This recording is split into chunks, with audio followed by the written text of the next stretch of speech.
Hey,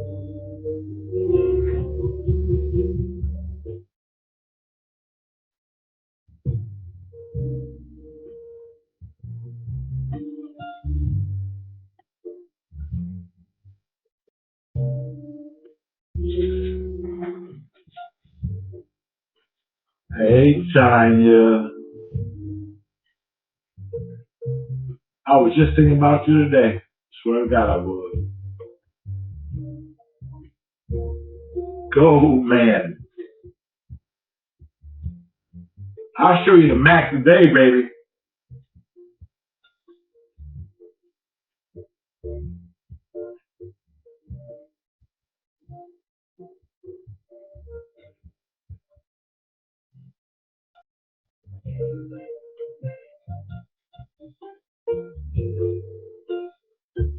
Well, Gold Man, this is inspired by you.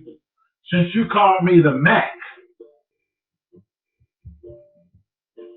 this is for you.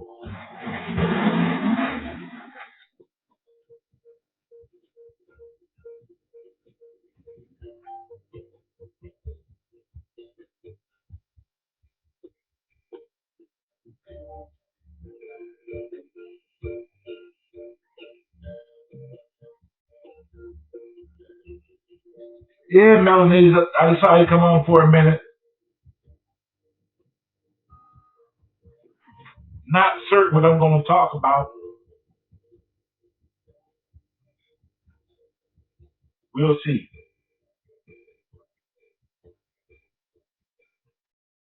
As you see, had to let my hair down.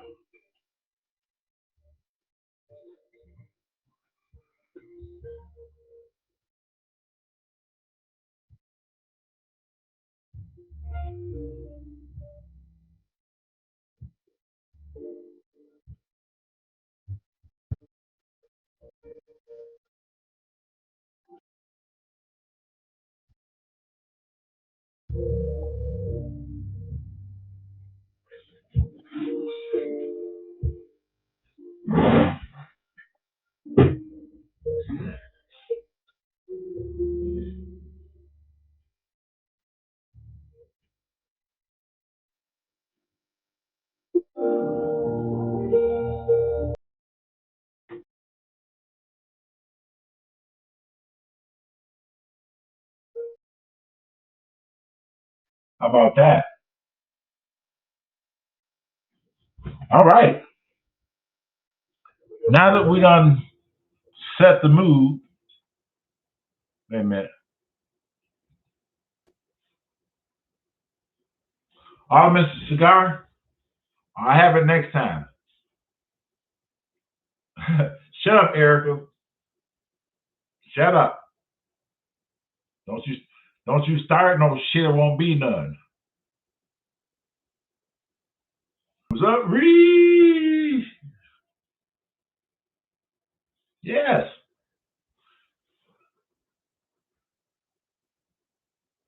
You never know where I'm coming from. I come at you at always. You never know how I'm coming. You never know how I'm coming. You look up and I'm changing and I'm doing something different because that's what you expect of me to be me. Oh, I'm gonna go somewhere. Ooh, gonna go somewhere. Church folk, watch out.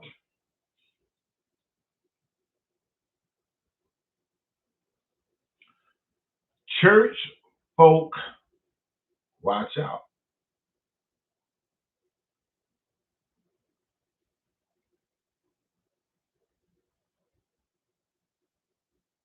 This was inspired. This talk I'm gonna do. This was inspired by somebody who actually watched me here, and is a fan, and I appreciate him. I mean, she know who she is, you know, and I respect everybody's comment. I really do. I do. But you guys know who I am. I'm just who I am. I curse a lot sometimes. I don't have to curse. It's just who I am, depending on what story I'm telling and how I'm telling it. Anyway, that's too deep for some people, but My point is, it's not about always being holier than thou and holding somebody to a certain standard. Well, this is my standard. And this is no offense. I mean, this is a great conversation. There's nothing wrong with being a man of God or a child of God. But at the same time, you're still human. God expects you to be you and be you and not be judged. And I get that a lot in some of my videos and some of these talks like this when I curse, it's like, well, I thought you were a child or a man of God because I curse or I might say something a certain way does not make me a child of God. I'm still a child of God. It's just that God has set me for who I am. It's just the other people that had a problem with who I am. Me and God, cool. We right here already. But see, that's why I tell people all the time when you follow people in the fucking church, watch. Some of your biggest fucking hypocrites are in the fucking church. Oh, oh, the same person that you see that's not cursing and hallelujah and moonwalking and all that type of, the Bible says it's like that's the truth. But guess what? That person has another side too. He's just not showing it to you. That person has another side. That hallelujah person, he got another side too. He just ain't showing it to you. And that's why you can believe in that. Me, myself, I'd rather deal with somebody who's going to be straight up. You know what you're getting. With me, it's straight up, no chaser. Would you prefer to be with somebody who's going to be honest and say what's on his mind and still believe in the same thing that you believe?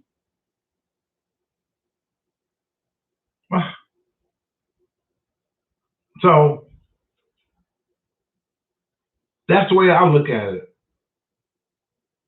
I don't want to follow nobody there, and I know what they about already because I'm here already. I'm telling you who the fuck I am. I ain't hiding nothing. This is who the fuck I am. I am not hiding shit. And a lot of people in the church hide behind shit.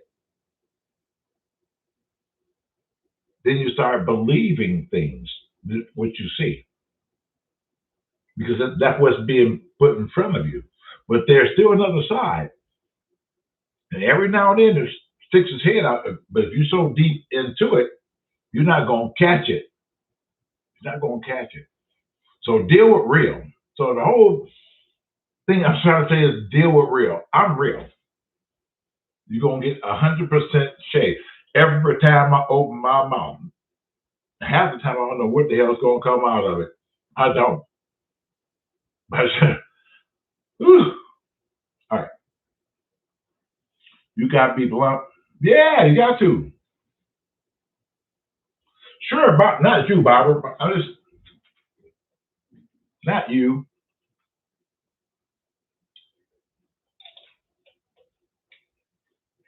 My point is, I always say this all the time. Accept me for who I am, not for you what you think I am in your eyes. Because I am always going to be me. It's up to you how you perceive me.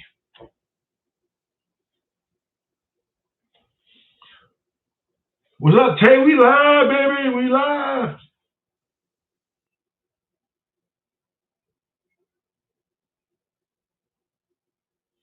Hey, Claiborne. Hey, Mr. Woods. You having a good Wednesday? I'm having a great Wednesday. What's up, Billy? Syracuse, New York. Yeah, I'm good. I'm good. Just you know me. I just sometimes when I see things going on, I hear people talking. See, one thing about me, I'm a great listener. I am. That's I'm a fucking great listener, and that's what you have to be. You have to be a great listener sometimes. Sometimes you just say. Sometimes it's not all about you talking all the damn time. Just shut up. Just shut up, and you'd be surprised what you'll learn. You'd be surprised.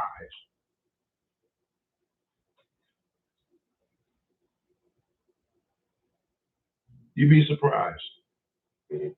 We all have potential to do or be what we want to be, and just don't be who somebody else think you should be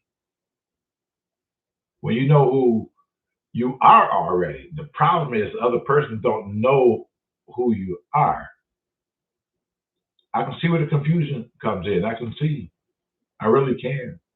Versus going to the church and just like being fed bullshit all damn day. Not saying that what's happening in the church is bullshit because it's not.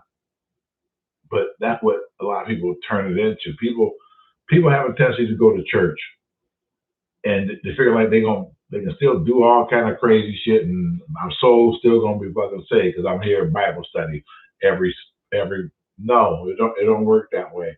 Be who you are. Don't be so deceptive. If this is who you are, expose who you are, and then both parties can understand at the same time. Now, do I want to deal with this person or do I not want to deal with this person? But I know who they are already. Wouldn't that be so fucking simple? It'd be really simple. Huh? Barbara, I'm not saying me. Why would the fuck I change? I ain't you been listening? I'm not changing. I am who I am. I'm gonna constantly get on here. I'm gonna keep saying who I am. A lot of you get it already. A lot of you know already what I'm about. You know. The whole premise of me coming on here talking like this because I know that some people out there need to hear this shit. Some people out there need to be strong right now. Somebody is just right on the fucking on the wayside, just clinging on the fucking life. Somebody needs some encouragement right now. I know it. Look at the times we fucking living in. Why wouldn't you fucking need encouragement? You gotta have a main coach somewhere. Somebody gotta step up when the troops is down. Well, that's me. I'm stepping up and trying to help the troops out. It's tough times, but we gonna make it. We still here. We still here. It's about just doing the right thing so we can continue to be here a little bit longer. Simple. Now, I'm not trying to get no fucking debate, but I'll say this on both sides. It don't fucking matter to me. Well, it should matter. But I feel like if it don't fucking matter to you, I had the virus.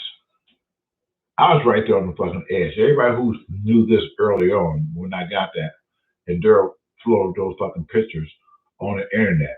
You know, me falling down the stairs and all that shit, and the EMS taking me out of my home.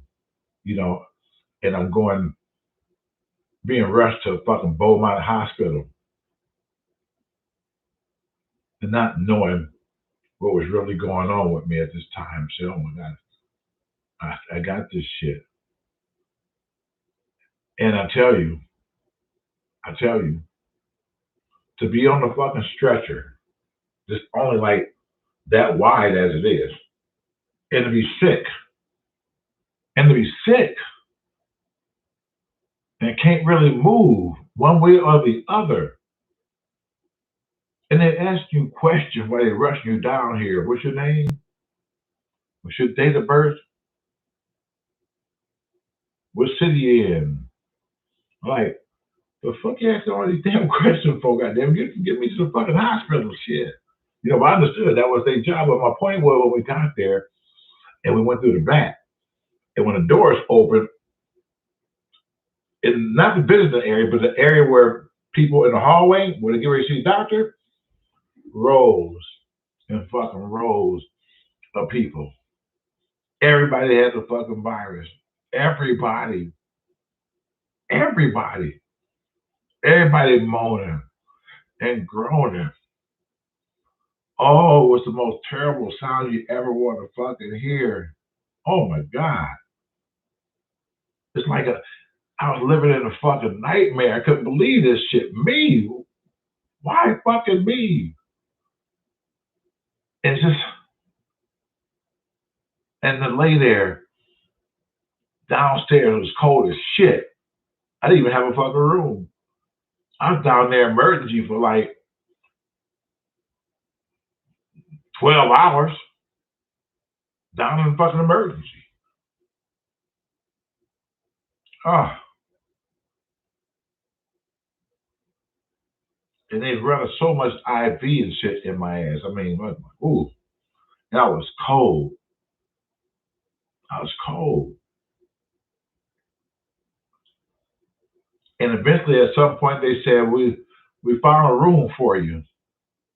We're gonna take you upstairs, and you can relax better in the bed. I said, oh my God, yes, that's the best fucking news I heard all goddamn night. But at the same time, I got the fucking virus at the same fucking time. So they wheeled me in a room, and there's this Arabic guy in there. He didn't speak no English. I mean, during the fucking time out there, he did not spoke one word of English, nothing. All I heard was la la la la la la la la. I was like, fuck. Hey, you all right? La la la la la la la. I said, shit. You know that fucking nurse button they give you and shit? I pressed that motherfucker for the nurse. In here. You got a fucking terrorist up in this motherfucker. She said, what's wrong, Mr. Wood? I said, listen, this guy over here with this blah, blah, blah shit. I can't sleep. I'm fucking tired. I'm sick too. And I get it. But is there any way that you can make him be quiet or something because he don't seem to speak fucking English? And she looked at him. She said something. And he shut the fuck up. I don't know what that fucking matter. I can't remember what the fuck she said. She was a black chick too. So she said, all right, Mr. Woods, everything's gonna be okay. All right. She goes back out. It's 2:00, 2:30 in the morning. I'm sick of the motherfucker. Tired. Got IVs. I got all kind of shit running through my fucking veins and just, oh, it was awful. All of a sudden, hear this shit come again. La, la, la, la. I said, oh, hell no. Oh, no. Uh-uh. Uh-uh. I know I'm wrong for saying this, but this is part of being straight. I hit that fucking nurse button again. Yeah, Mr. Woods, everything all right there? Hell no. Would y'all come in here and kill this motherfucker? Do something to him. Whoo, I can't take this shit. Come in and kill him. Do what you gotta do. And I heard the nurses in the nurses station, I heard them laughing and shit. They were giggling and shit, right? She said, well, oh, Mr. Will, we'll be in there. And so she came in. She said, you know you were wrong for saying that, right? I said, listen, I said what I said. I'm sorry. That's what you want me to do. It's like, I did. I want y'all to do something to him. I'm trying to sleep. I'm sick too. I get it. And I apologize. I ain't gonna kill him. I was just saying, this is a major concern to me because I'm fucking sick, just like him. Oh, so at some point, I think 2 days went by, and they discharged his ass. Oh, I couldn't have been happier. Oh, I could have been so happy when they come in there and get ready to discharge his ass. The interpreter came there. He's like, oh, I'm like, what the fuck? I said, that's some terrorist shit going on. I know it. I fucking know it. They might have blown this motherfucker up. And then he got in a fucking wheelchair and he rolled off. I said, all right, cool. This hospital ain't gonna fucking blow up. None of that shit, right? So I'm like, okay, I got the room to myself.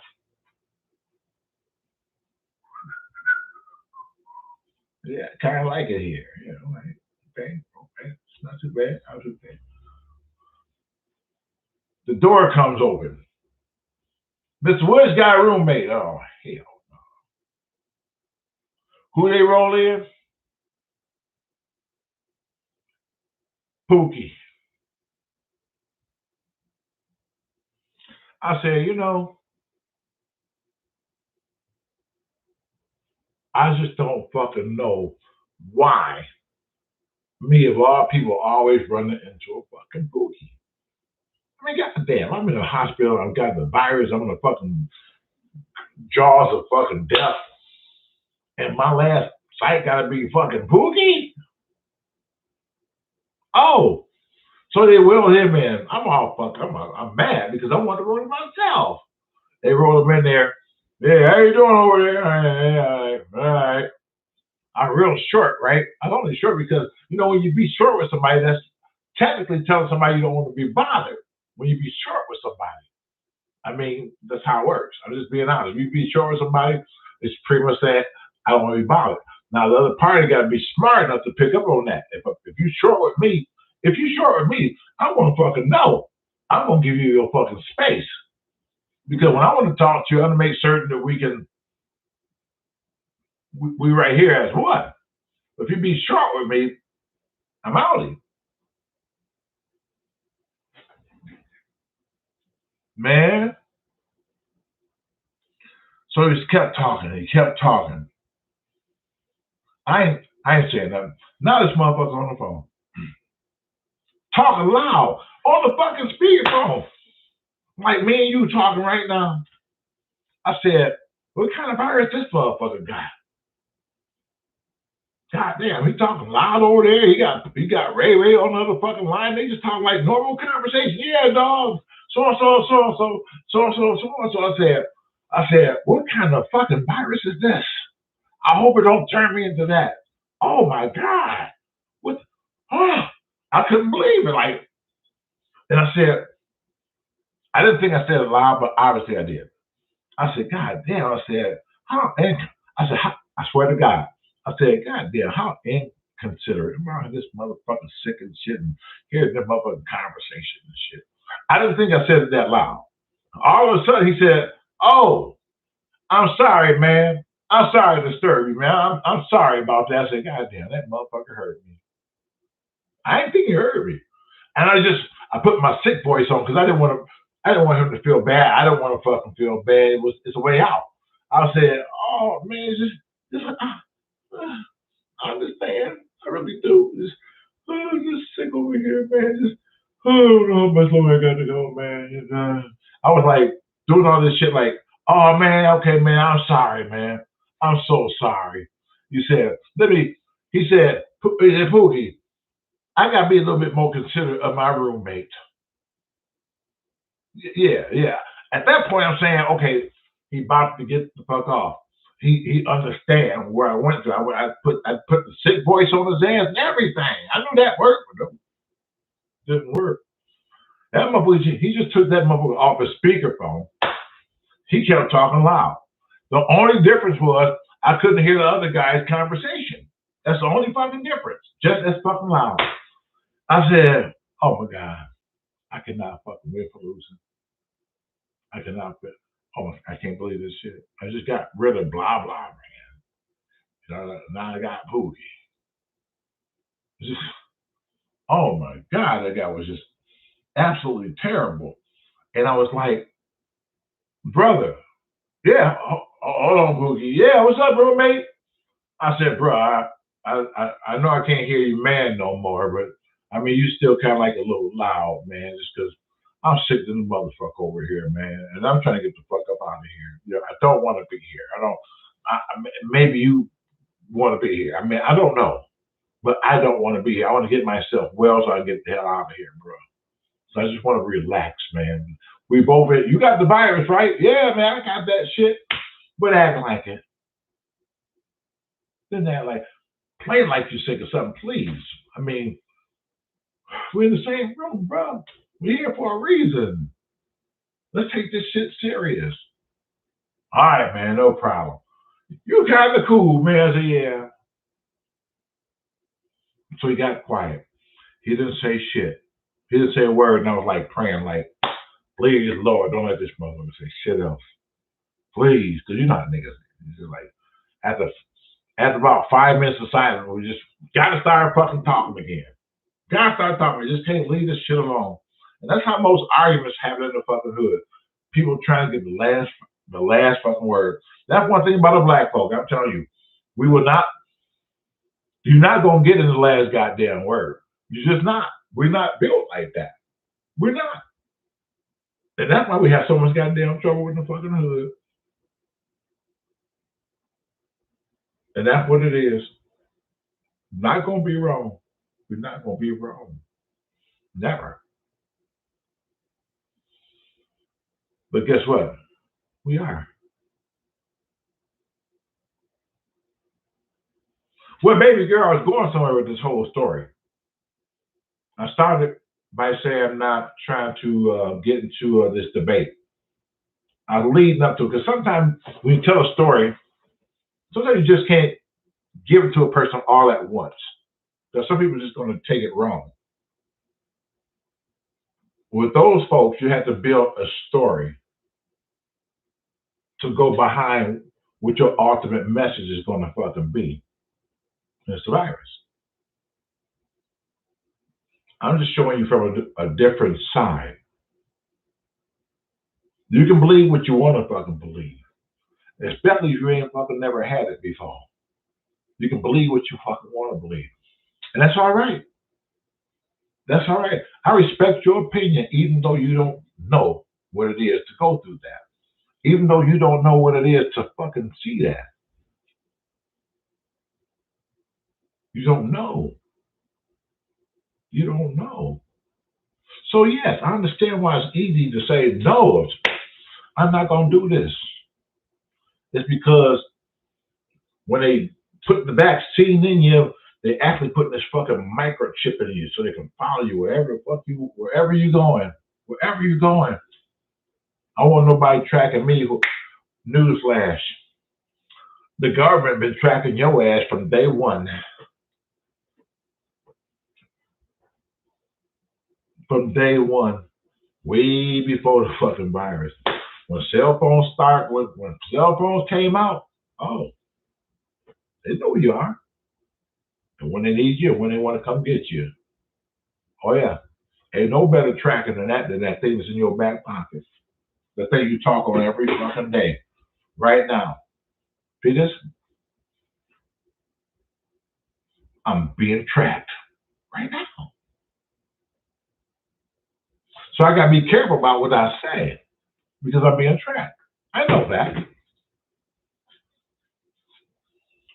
Hey Maria, how are you? What's up, DJ? You all right, bro? Hello, Claudia. Let me speak right now. Because I've been talking so much shit, I just like, let me see. Slim Cole. Francis, what's up, Francis? Eric, I said, Slim, Sasha William, Goldman, who don't know who fucking Goldman there. New Orleans, Maria, DJ, what's up, DJ? That's my man. Who else? My Tasha, what's going on? See, I want to make certain that I'm telling everybody, especially my big sister Claudia, who's also here in Detroit, and she's right there. And you got Eric, who's also here in Detroit. We got a lot of Detroit people here. We do. We do. And we have a real close. Valerie Moore. I haven't seen her. Valerie Moore is from what's she say? Pontiac by way of Clarkston. Pontiac by way of Clarkston. Okay. She moved from Clarkston to Pontiac, but she's originally from Clarkston, Michigan. You love me, Natasha? Well, guess what? Yeah, I love you too.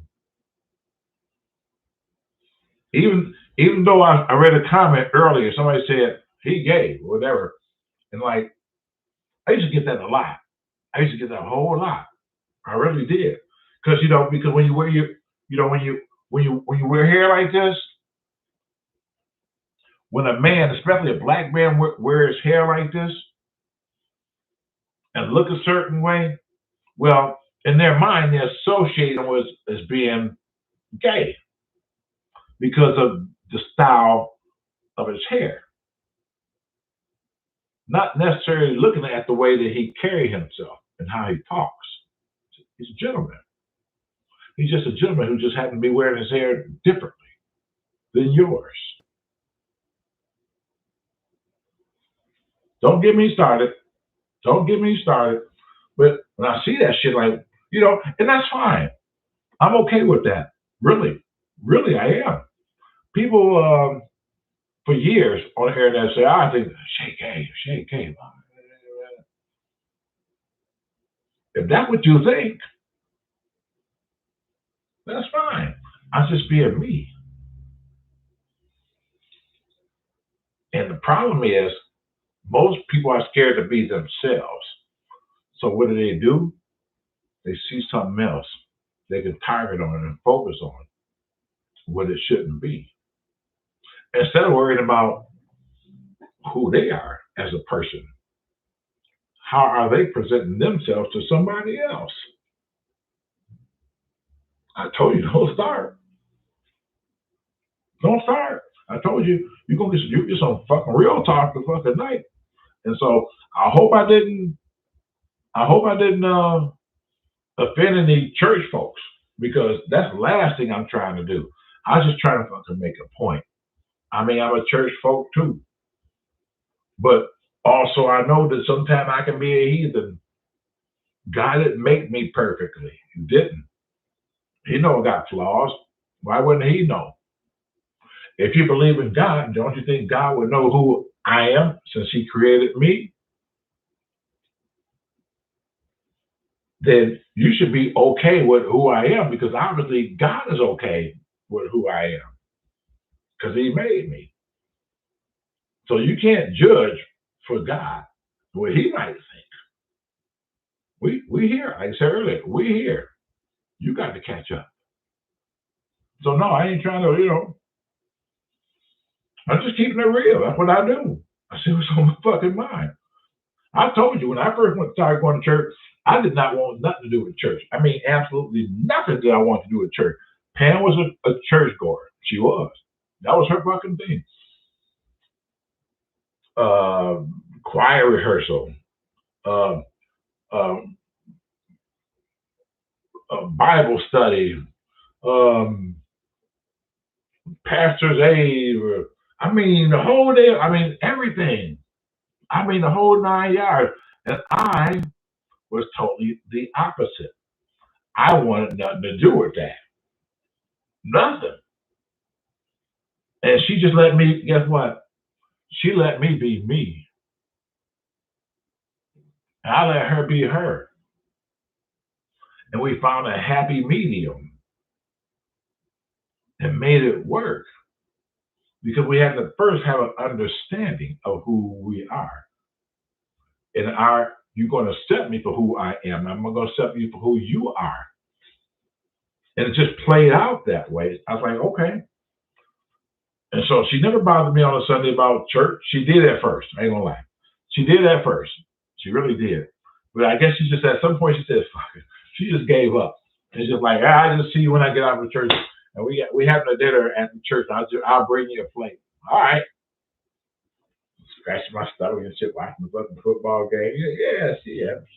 I'm waiting for her to come in from church with one of them sister church dinners and shit. She put it down and shit. My hands already washed and shit. Hell yeah, I was church.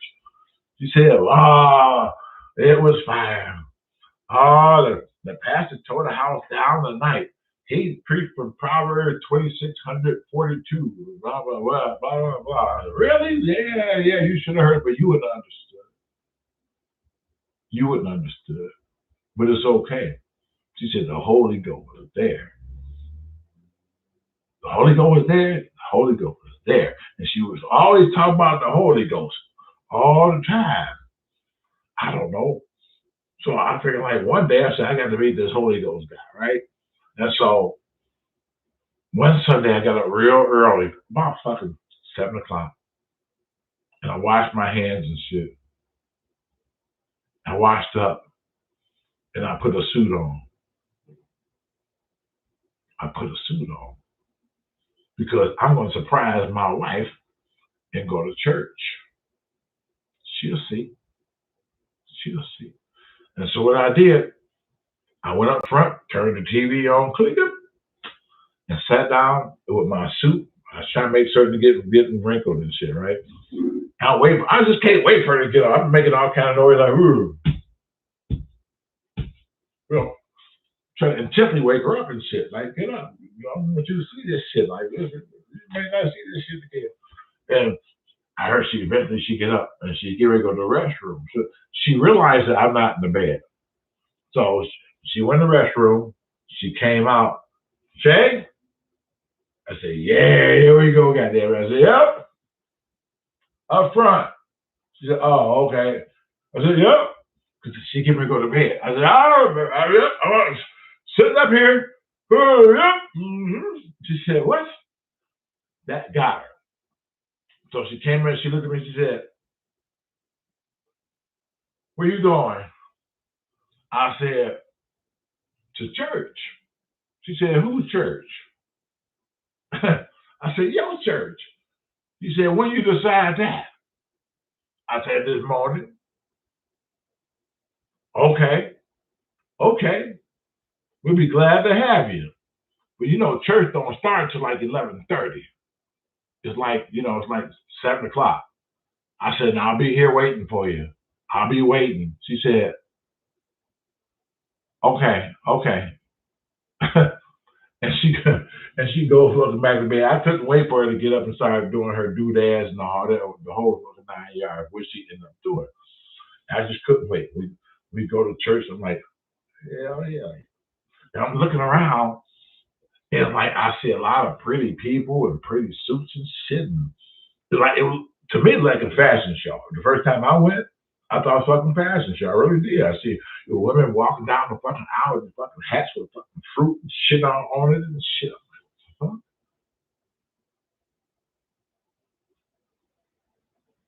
So we sitting down, looking around, everybody talking. Hey man, how you doing? Hey sisters, hey brother Pookie, you all right?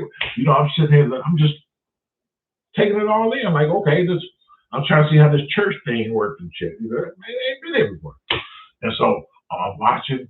And as the sermon goes on and stuff, as the sermon goes on, all of a sudden, the preacher started, I think they call it cutting wood, Daniel, whatever. And then the keyboard player started doing his little thing. It wasn't dawning on me what was happening at the time. I didn't know it was like this cold. I didn't know. And so all of a sudden, when they really started really getting into it and shit, this build up and shit, all of a sudden, Pam leaps up, wow, like, whoa, what the fuck? And she started spinning around and shit. I thought her head was going off her fucking body. She was like stomping and shit, dressed all up in the fucking air, all kinds of shit. And people over there in section A and shit, they looking at us. Look at this motherfucker over there and saying, you right in the middle of this shit. I'm like, oh my gosh, I'm so embarrassed because I don't know what's going on. Oh, I just don't know what's going on. And she like, oh, she fucked me up. Because she had these stiletto heels and shit, right? And so when the keyboard guy and the pastor kind of like slowed their shit down, said, all right, everybody, have a seat. Like all of a sudden, like they come out of this fucking trance, they fucking sit down and shit. Like, how that work? I figured that part out later and shit. And so I said, you okay? She said, yeah, I'm fine. Ooh, that Holy Ghost. I said, I messed him again? Is that what that was? What? I said, are you okay? She said, yeah, I'm fine. I said, you think you would hurt yourself? I said, you went into a trance, right? I mean, I don't know how this shit works, but you kind of like you were zombified and you like doing this shit like, oh, the Holy Ghost It's the Holy Ghost. I said, oh, so you kind of know what it is you're doing before you do it. Because it was complicated. I'm like, okay. I said, well, you think the Holy Ghost would let you get, you'll get hurt. She said, you know what? The Holy Ghost would never let you get hurt. And I said, no, it only fucks up the person sitting right next to you. I said, you stumped the shit out of me. I mean, I wasn't trying to say that to you. I was trying to let you do your little dance and everything and shit, I said, no, they're there. I'm trying to really pull it down really slow and shit. You mess with the Holy Ghost. You mess with the Holy Ghost, you're going to fucking lose. But I was trying to help the Holy Ghost out. Like, come on, just sit down.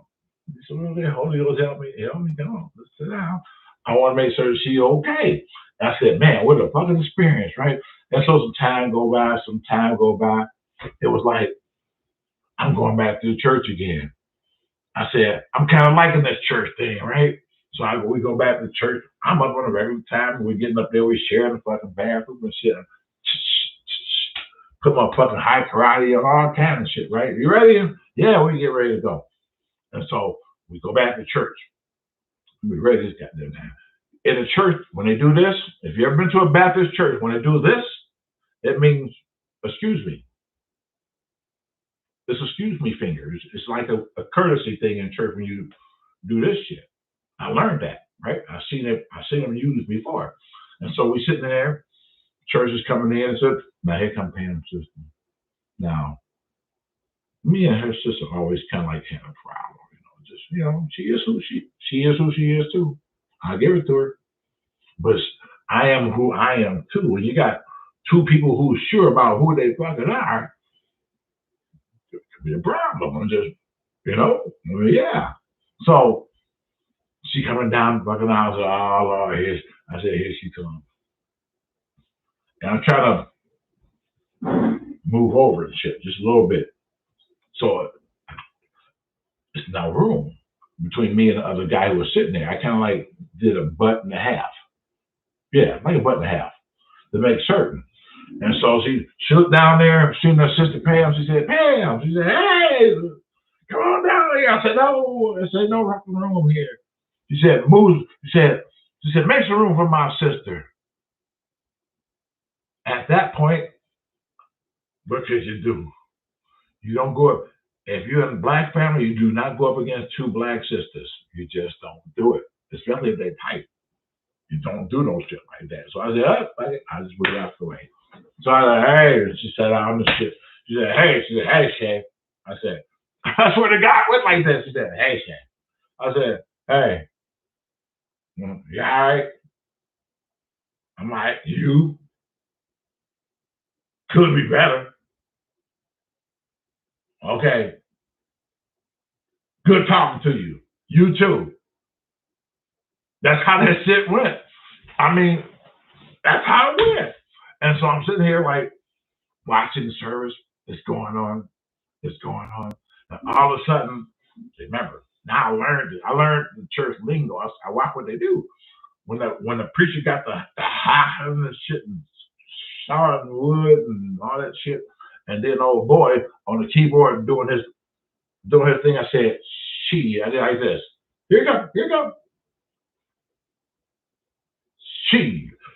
I got out of there because I knew kind of like the time the Holy Ghost was gonna come in, and not really, but he could come at any time. I just really want to take a chance. I said, let me get out here right now before because I should be able to see some type of movement in their body to show me that they get ready to fucking erupt. And so I did my wait a minute finger. I got up out of it and I got out of there. And soon, it's like in the Blues Brothers. As soon as I went through the fucking double doors and shit, the fucking whole place like, yeah! I looked back through the fucking window and shit, nothing like that. Flipping the summer's hard and doing 360s off the fucking pews. I'm like, oh, hell no, look at that shit. I can't believe that shit. She got that motherfucker in the time. Oh my God. Oh, yes. So I was just sitting there and I'm watching this shit. All of a sudden, the shit started dying down. I'm like, okay, they coming off this fucking spirit. They're in a fucking spiritual high. So they're coming off this spiritual high. Everybody kind of like calming down. You have a couple. You always in the black church. You're gonna always have that one. I don't give a fuck if everybody fucking sit down. It got to be one person gonna stand up and say, "Fuck that shit." I'm gonna put on laugh. Y'all gonna remember this show. Thank you, Lord. Thank you, Lord. Everybody gonna sit down and got calmed already and shit. You always gonna have that fucking one. I don't give a fuck what Baptist church you go to. You're gonna always have that one. And I got there in the neck of time. And so I want to get back in. And so you got the usher at the fucking door, blocking the fucking door like a fucking guard or something. Like I said, she's ring. He said, you can't go in there right now. I said, why not? He said, Holy Ghost is still here. I said, who? He said, well, not the Holy. He said the Holy Spirit is still in there. I said, well, I'm not gonna interrupt him. I just want to go back to my seat. He said, no, don't worry that way. He just hold on for it. He looked in the fucking window. I'm like, what the fuck? I'm looking, and he said, all right, you can go in. The spirit is gone. The spirit here is gone. I said, what door he went out of? Can we looking at the same shit? Where you go? I mean, huh? You said he gone. He said, no, you just go in there, have a seat, sir. I said, this is so confusing.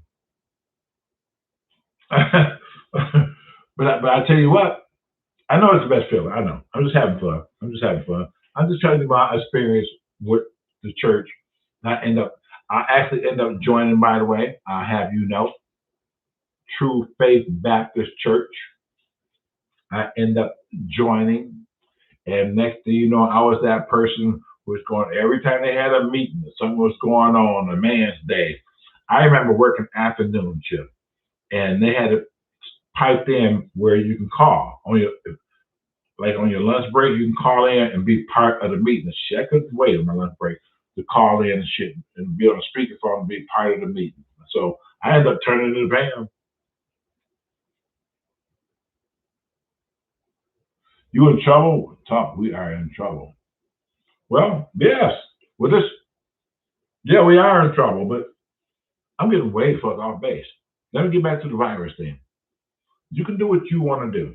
I'm not going to knock you for what you do or how you make your decision. I'm not. I just know what I've been through.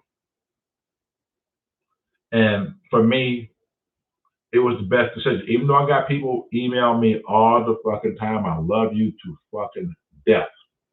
I do. Y'all like more family than me than a lot of people, for real.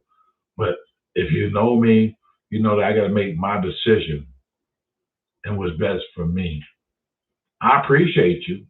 I really do. And that's good looking out. That's what family supposed to do. They're supposed to look out for each other.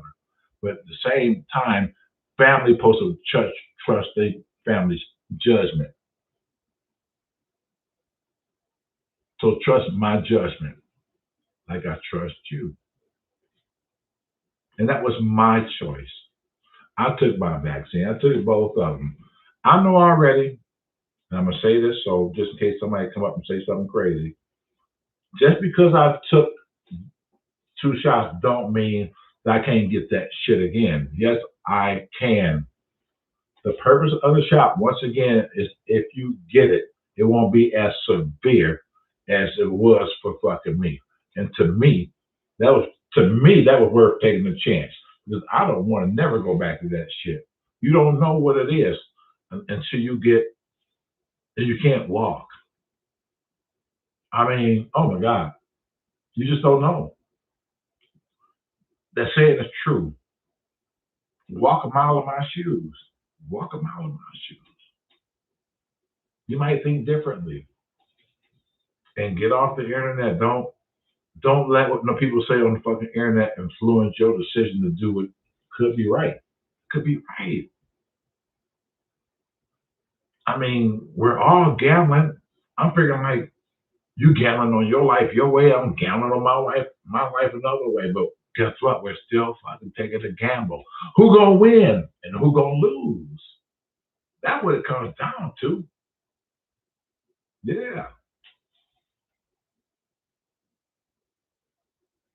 That's what it comes down to. It's up to you. It's up to you to do what you have to do for you. If you ask me, I think we should have been off and on if we wanted to wear a mask if we wanted to a long time fucking ago. Because of what you're breathing in the air. I mean, do you think what you fucking breathing is fucking pure?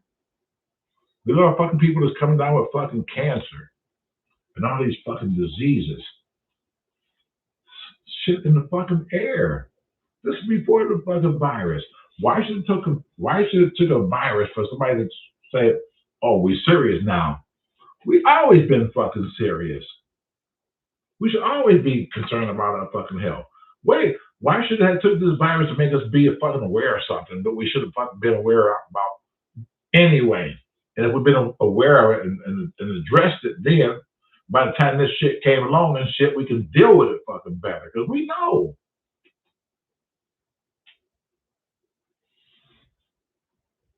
We know. No fast food, but I'll tell you what. I have a tussle with a Big Mac here and there from time to time. Oh, trust me. Oh, trust me. I don't know what it is about that. It's like I don't know. I think they put crack, some type of crack substitute, in these fucking McDonald's and Burger King burgers because we just keep coming back. We know this shit is bad for it, but goddamn, like, fuck it. I guess I get out of bed at fucking 2 o'clock in the goddamn morning and shit. Because something about McDonald's is hitting my fucking mind. It's crack.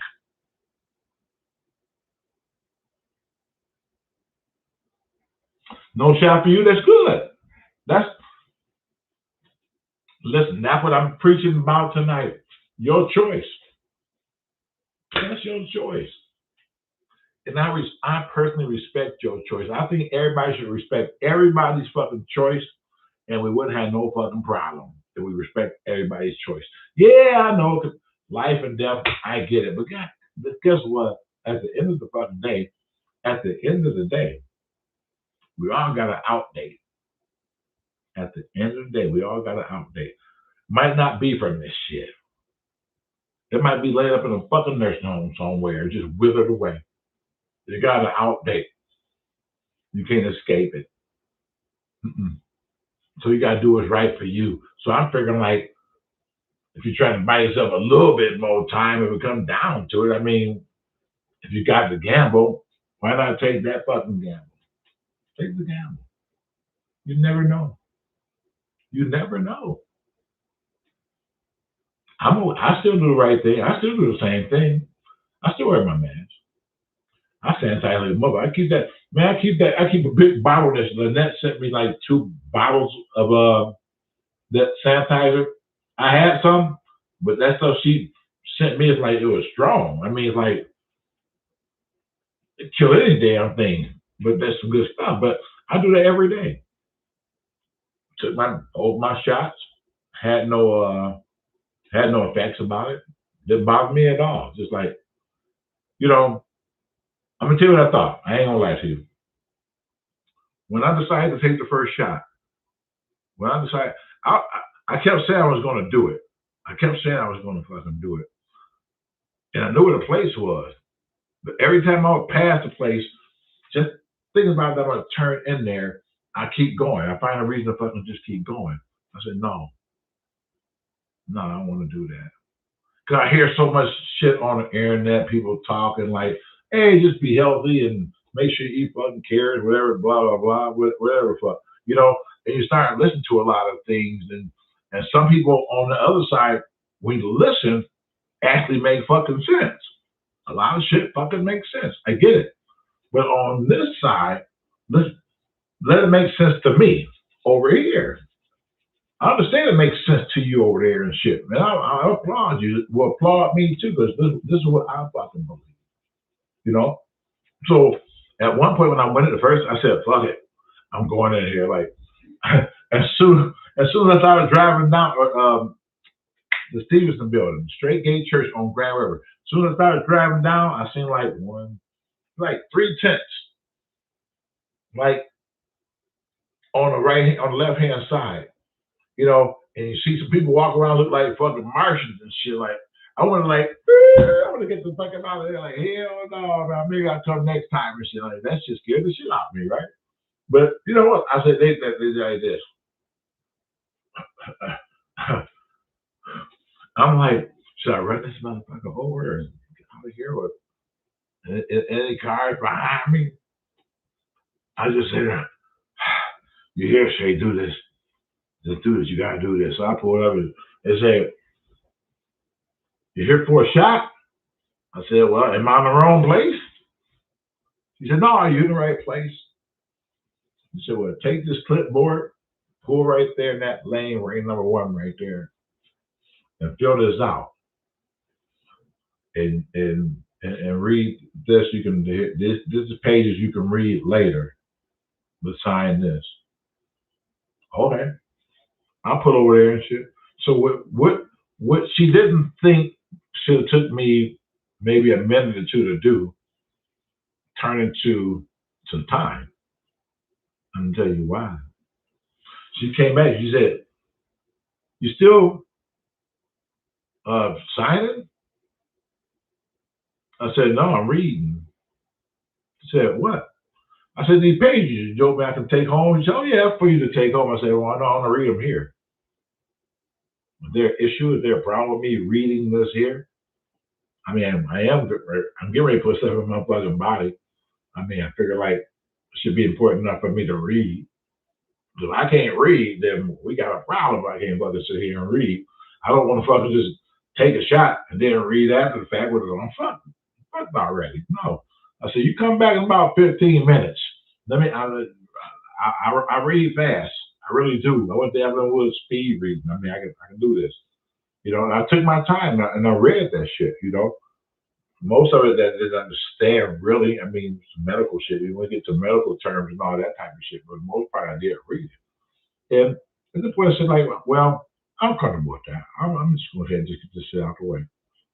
So I took it and said, well, you'll be here for 15 minutes. I'm like, nah, well. I'm like, I'm getting all nervous. Like, can you get this shit out of my way for 15 minutes for what? I mean, to what? To grab my nerves and shit with it? Can you get an antidote and get this shit out of me? I mean, I gotta stay here for fucking 15 minutes. What's gonna happen? I'm gonna turn it into something? I mean, I'm like, my mind's going all over the fucking place. She said, just if you feel any irritation, if you feel, what'd you say? If your arm feel like it's feeling numb and whatever, she started naming off some shit. I said, I'm like, hell no, what the fuck I just put in my body? I said stuff like that. I said, what the fuck I just put in my body? She naming all this shit off, right? And I'm like, it scared the shit out of me. But I'm sitting here, now my mind is fucking racing. My mind is racing now. I'm sitting there like, I looked at the clock too. The first time I looked at the clock that close in my life, I was on that shit second by second by second. Because I wanted to just see what's going to happen and shit. I mean, now my mind is playing tricks with me because I'm sitting there like, what the fuck? Wait a minute, I feel something. Wait a minute, I wasn't there before. Me nerves. What the fuck? And you okay? I said, I just want to see how fast it takes you to get over here. Are you okay? I said, yeah, I just think it's my mind. I told her like this. I just think it's my mind just fucking with me. I just thought that I was just feeling my arm just doing a certain thing. She said, oh. I said, oh. She said, oh, that's normal. I said, oh, that's normal. So I was doing that. What the fuck? Just like, woo. I just couldn't wait. I said, I hope I don't want to get to the 14th minute and shit, then I fucking blow up or some old crazy shit like that. Because if I blow up, I ain't gonna fucking know about it no way. So I just couldn't wait to get past the 15 minutes. So when I got past the 15 minutes, I stayed there 2 extra fucking minutes just to make certain. 2 extra minutes. I was there 17 minutes. Fuck that 15. I want to make certain that something ain't gonna happen to me when I pull out this fucking parking lot. I mean, that was me. So I'm riding. I made sure when I was driving, shit, for the first 3-4 miles and shit, 5 maybe, I was driving. That's fuck it. I wanted to be in clear traffic.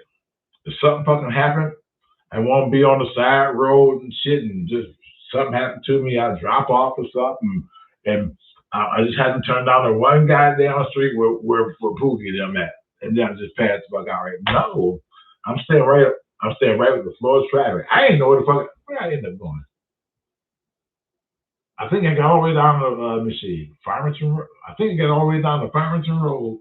So if you're from Detroit and know Grand River right there and take that Grand River straight out, you know I'll ride. I want to ride with the flow of traffic. I just want to make sure everything was right, just in case. I'm feeling okay and shit. Like I try to take my mind off of right and start concentrating on other shit. Like fuck it. You know, yeah, I'm good. I'm gonna be good and shit. Turn around and shit. To go back the other way and shit. I say, yeah, look at that shit. Like, I've been out here like 25 minutes now. Shit, I can do this. Like, fuck this. I'm going back and get my second shot now. Fuck, you don't hit my area. Now, you know, but you can't wait. I'm sitting here waiting for that second shot. It's like, I think it was like 3 weeks later, about three, and I was keeping track of that shit. She said, well, you know, she said, you can come before, 4 days before, or 4 days after, for just as long as you come. I said, listen, I'm not gonna wait on the day of. When you say 4 days before, I was coming. I'm coming. I want that shit. Like a fucking drug. But again, that was me. That was just me. You know? And I respect everybody seriously. I respect everybody's decision who don't want to do that. I do. I don't look at you some type of way. I just don't. I look at you as a person who believes in what they believe in. That's how I look at you. And I want you to look at me the same way as a person the things I believe in. What's wrong with that? We shouldn't criticize each other because of what the other person want to do with their life. It's their life. It's my life. Let me live my life. And it's your life. I'm gonna let you live your life. All I can do is protect me at the end of the fucking day. At the end of the day, all I can do is just protect me. Me. So if I feel comfortable with wearing the mask, just sanitizing all damn day, just then let me be. Let me do me. If you feel comfortable not doing it, I respect that too. I do. So let's find somewhere to fucking agree on something. No matter how this shit turn out. Because at the end of the day, we all got an end date. We all got a fucking end date. Just keep that shit in mind. You ain't here forever. Whether you take the fucking shot or not, we leave it here.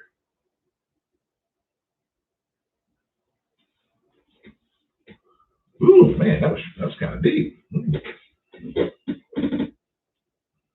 not getting the booster either. I'm sure she's don't be around anymore. I'm not getting the booster. What is it? You know, I'm not doing it. I did these two, and I'm gonna leave it right there. I don't give a fuck if they said they come out with the kung fu grip to the sixth power. I'm gonna keep these fucking two. You ain't gonna keep pumping my body with all this shit. I'll let you do it twice. I'm not gonna let you continue to do it. Because I gotta leave here anyway at some fucking point. If it's meant for the kung fu grip six to get me, then fuck it.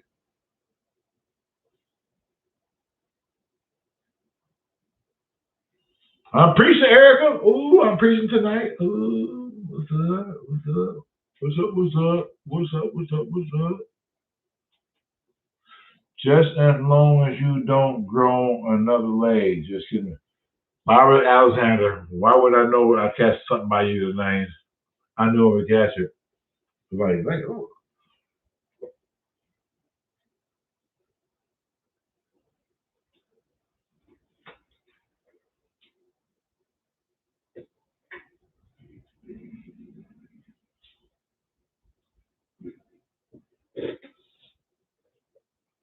for Barbara.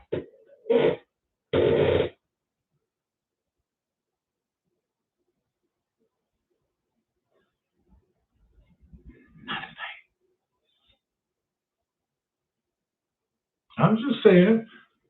Barbara gonna be Barbara. Y'all know that shit already. She's just gonna be who she is. You gotta love her. You just gotta fucking love her.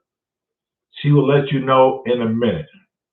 She will let you know in a minute what it's all about. She'll tell you straight in the fucking post. I think she made a post. I made a post and she said something about being real thick and juicy and like long as a tennis racket, blah blah. So I said, damn, that thing should be stretched out. I'm just saying. I'm just saying. But you're all right with me, Bobby. You know you're all right with me. I'm just saying what it is, man. You being you. That's what this whole fucking thing is all about tonight. Being who you are. Ain't you listening to me? Oh my God, I've been preaching all goddamn night. I didn't even pass the plate. I should have been passing the plate on this one. Really. Because I hit some shit. I really did. The book of my life is a bitch. And I'm putting it together. I'm actually slowly writing it right now. It just takes time. I can remember a lot of shit. A lot of shit. It's about taking out time to do it. I walk around, I make certain that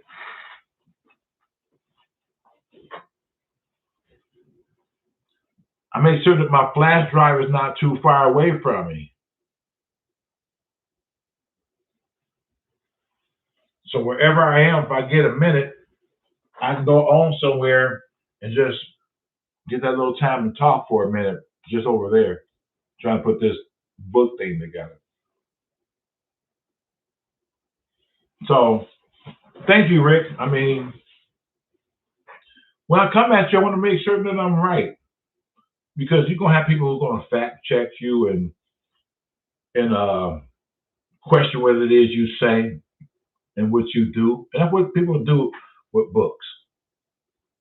I get it. But I'm thinking anybody who followed me for years and met me in person, which is a lot of you from all over the world, came here and met me personally.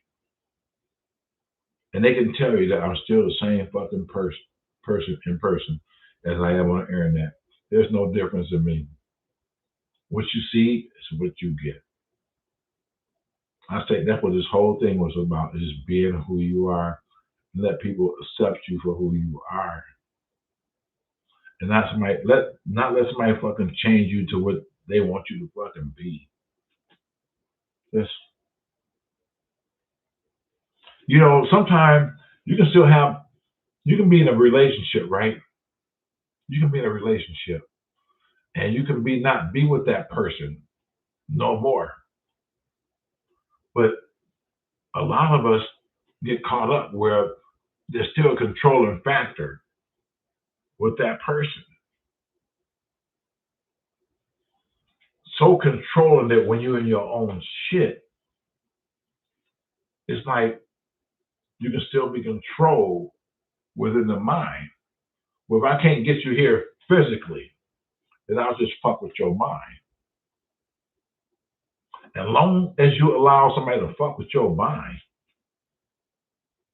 you will never fucking be free. Never. Remember, it's your fucking mind. Don't let anybody fuck with your mind. It's your shit. You made the fucking first move. You went on about your business. Stop. Look.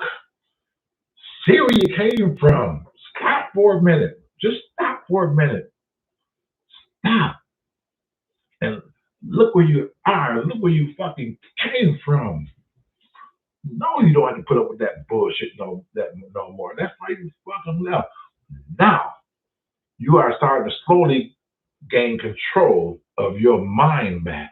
Because now you're going to be sick and tired of being fucking tired of somebody who's not even fucking in your space, controlling you in your fucking space. How you going to let somebody control you in your space and they some fucking where else?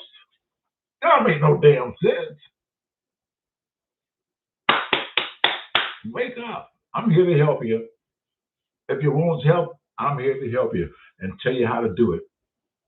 And just how to fucking move on. Because at the end of the day, when you fucking die, Who you going in that hole with? I say this shit all the time. Yourself. Your fucking self. The motherfucker who is tormenting you in your space, guess what the fuck he doing? You know, went on and took that shit on the road. He doing that shit to somebody else who will let him do it. That's how that shit works. Don't. All I'm saying is don't go out like that. And that's with anybody, male going through that shit or female going through that shit. If y'all separated and not together no more, and y'all not in the same fucking house and shit, don't listen to Mike. You know they controlling because they wasn't fucking controlling. That would be one of the reasons why y'all fucking separated in the first fucking place. Because he was controlling or she was fucking controlling. Either or. Don't let somebody come in your fucking space and control that too from somewhere else. You're supposed to be stronger than that, and you can. You can. It takes a lot. Trust me. I've been through it all. I've been through fucking all. And I can talk on this shit all damn day long because I know what I'm talking about. You about to make me cry, Shane. Well, listen. If crying makes you realize what it is you should do and truly move forward, then guess what? I say cry. I say cry. Simply because when you finish crying, dry your fucking eyes.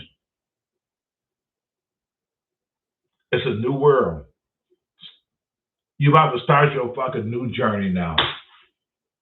You're about to start your new fucking journey. Think about that. This is not the end of the road for you in life. It's not. I say this all the time. There are levels to life. And some people just have to be just stuck on a level. I get it. But every now and again, you need a friend to come like give you that push, like, all right, you don't fuck with this shit enough. Just move the fuck on. You know, and that's what I'm here for. Anybody who's in that position, I'm here to tell you right now. If you stuck, move the fuck on. You got this. Keep living those fucking levels. Keep reaching whatever level you think is stuck there. Create fucking levels to keep your mind saying, I want to do something different. You always keep your mind working like that. Always keep your mind working when you feel like there's other levels to life. So with other levels in life, there's other things to learn in life when there's levels. See? And so I love when I can challenge my mind. I love when I can challenge my mind. My head hurts some fucking time. I take the Ceterins. Oh, baby. Take a nice Cetrin when you got a headache. Especially with me, I chew them. When you chew them, it gets right to it. I mean, just like right to it. Like within 30, 40 minutes, like magic.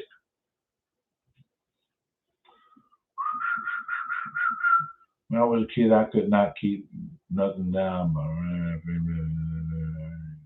Yeah. Valerie Moore, Pontiac by way of Clarkston. You are late because you wasn't here from the beginning when I was shouting you out and saying things about you. Hello, Barbara. How are you this evening? You didn't keep the outside out of their relationship. Absolutely. Absolutely.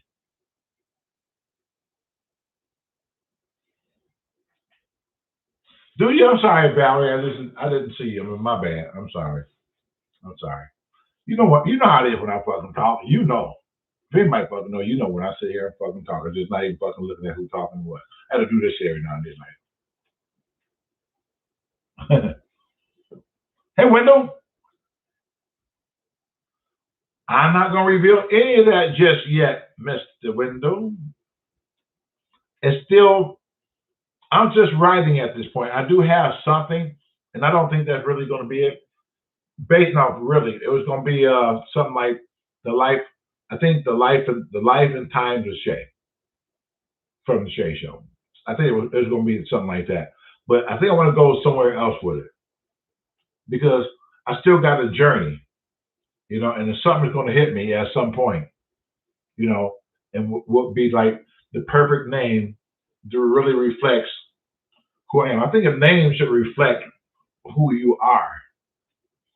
That would make a person want to get a book and just look at the name, and just the name might tell that person. It might be something about that person. Let me get that book because of what its title. The title means everything in a book. The title means everything when you walk through a bookstore and you just like randomly looking at books and shit. You're just like, oh shit. Well, the first thing you notice, the title. The title is the first thing you notice in any fucking book. That's what makes you want to buy the book to see what's inside the book. So my title gotta be right.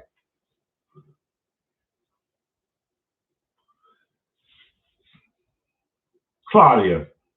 Now why I gotta be talking about pimpology? Oh my God. I can't win for losing. Pimpology. Well, just cause your little brother just talk a certain way don't mean that's what it is.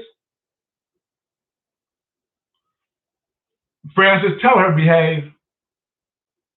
I know y'all talk, so go ahead and tell her to behave. Behave herself. Are you still in touch with the 12-year-old mom? No, I am not in touch with the 12-year-old mom, who's probably about 17 or 18 now. Nope, not at all. Nope.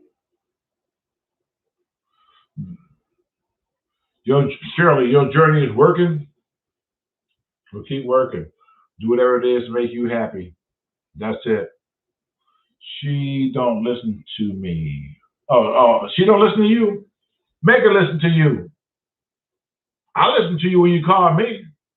I listen to you. Donna. Donna. When you call me, if it ain't nothing but just a minute, and sometimes it ain't nothing but a minute, but I do, because I talk to you on the phone. What's up, Ronnie? How are you? Book title: All My Life. Hmm. For me, that would be really too. It don't say me. I'm different. So for a different person, you got to have a different way of thinking for a different person. I'm different. I mean, we'll see. I don't know. Thanks, Tommy boy. No problem. I was, you know what? I wasn't gonna come on. I really wasn't. But I had to go through this thing in my belief about people in the church versus like people like me. Just because I don't Bible thump or force something down somebody's throat or just look at a person or think what they should or should not be. I just figured I explain the difference because in the church you can still have that person who's just like me, but they don't show that because in the church conceals a lot. I'm not talking bad about the church, but some of the people in the church conceal a lot of fucking dirt in the church. Trust me, trust me. I've seen it. I've seen it. There was more. I've seen more relationships that shouldn't be relationships in the church than I've seen out here. I've seen a lot of that there. It was like, wow. It's like some of the black churches, are not all of them. It's like painting places. Everybody doing somebody, or everybody looking at to see what Miss Jones gonna come in with that tight dress, green dress she wore 2 Sundays ago. Hope she wear that in today. Yeah, dog. I hope she wear that too, because it got that split all the way down the side when she walks. It kind of like separate like 2.5 inches. Brother can be like ringside seat and shit. And that's what it is. But so I was just talking about that earlier. With that, you'll get that facade. With that, with me, you're gonna get that. You're gonna get that, but you're gonna get this with it. You're gonna get this with it. The only difference is I'm being real with my shit, straight up. I'm letting you know who I am up front. Up front. I ain't trying to fool you. I ain't trying to fucking trick you. I'm letting you know who the fuck I am up front. That way you got a choice of whether you want to deal with me. And I got a choice if I want to fucking deal with you. Just be up front. Be fucking up front. Right off the rip. And that way, if you still support me the way that you do, that means that you understand who I am. You accept who I am. And I accept who you are until you show me different. Until you show me different. I got nothing but love for you until you show me different. I'll go to the mat with you until you show me different. So I'm figuring like if you want to hang out with somebody or be associated with somebody, I think I would be better associated with the person who's just kind of real and raw at the same time. He's gonna give it to me straight every fucking time. Or I'm gonna go here, I'm just gonna get this. I'm not gonna see all that stuff that is there, but I'm gonna just see that. And I'm okay with just seeing that because I'm blinding myself from the fucking actual truth. The truth is behind you. I'm the fucking truth. I'm the truth. And I'm still a man of God, a child of God. Why not? He made me. He made you. Don't give me preaching. Woo-wee. Boom shakalaka like boom. I don't know how to speak in tongues. I just like just throw it out there. Hey Lisa, how are you? Facts. Right? Right? Right? Right? I ain't gonna my boyfriend and I love on YouTube. If you ever come to Detroit, I will look you up. Love me some Sam. Thank you, Lisa. I'm gonna tell Sam that. And thank you and your boyfriend for watching and supporting the SHEA Show. I really appreciate that. I acknowledge people who do that. I really do. I do. How about naming your book The Chronicles of SHEA? That would be too easy. I think that'd be too easy. I mean, that's the Chronicles is used in a lot of different things. Yeah, I want something that's going to fucking just grab you, just like off the rip. I just don't know what it is yet, but it's going to hit me. It's going to hit me. It got to be like so original, that like it ain't been thought of. It's just like what I'm doing. I mean, I got over 100,000 fucking people follow me. Over 100, probably more than that actually. I mean, they follow me for a reason. You know why they follow me? Because I'm just on the internet being me. I'm not being nobody but fucking me. That's it. I'm not trying to be nothing else. I mean nothing. And when people come to me, want to take pictures with me and shit, when they see me and get all excited and shit, and it's like that freaks me out. I mean, not in the bad way. I ain't scared of nobody, but just like I never thought of myself but being nothing but just me, a guy on fucking YouTube just doing fucking videos, and that's it. So yeah, that kind of mentally that kind of fucks me up. Like, why do people? I ain't doing nothing. I keep saying that to myself all the time. I said, I'm not doing anything. What am I doing? What is it that I'm doing? I even try to watch a fucking video from time to time to see what it is. Just to see what it is. Let me see if I see what everybody else was saying. If anybody know from early on, you guys know this. All my early people know this. When me and Dave we're doing like 10 videos a day. 10 videos a day, 5 to 6 days a week. A day. I mean a day. Every fucking day. Every day.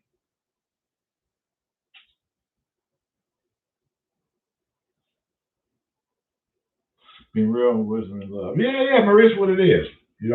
Every fucking day.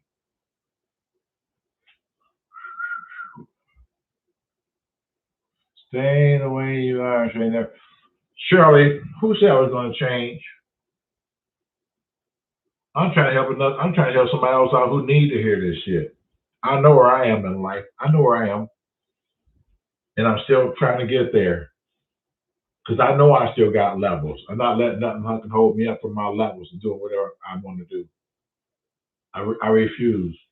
I really do. Sometimes, like today, it was kind of warm. You know, I had my hat on, not this hat. I had this hat on, and I was like, I was getting sweaty, you know, and hot, and she's like, what the fuck? I didn't, you know, I just wanted to take the fucking hat off. So you know, I took the hat off. The SHEA Show, baby, the SHEA Show. I took the hat off, and I went in, you know, and just normal shit. You know, you got people walking past me. You hear a couple young guys giggling and say, "Look at this shit! Look at this shit! Look at that pimp." This old man got out his car and shit.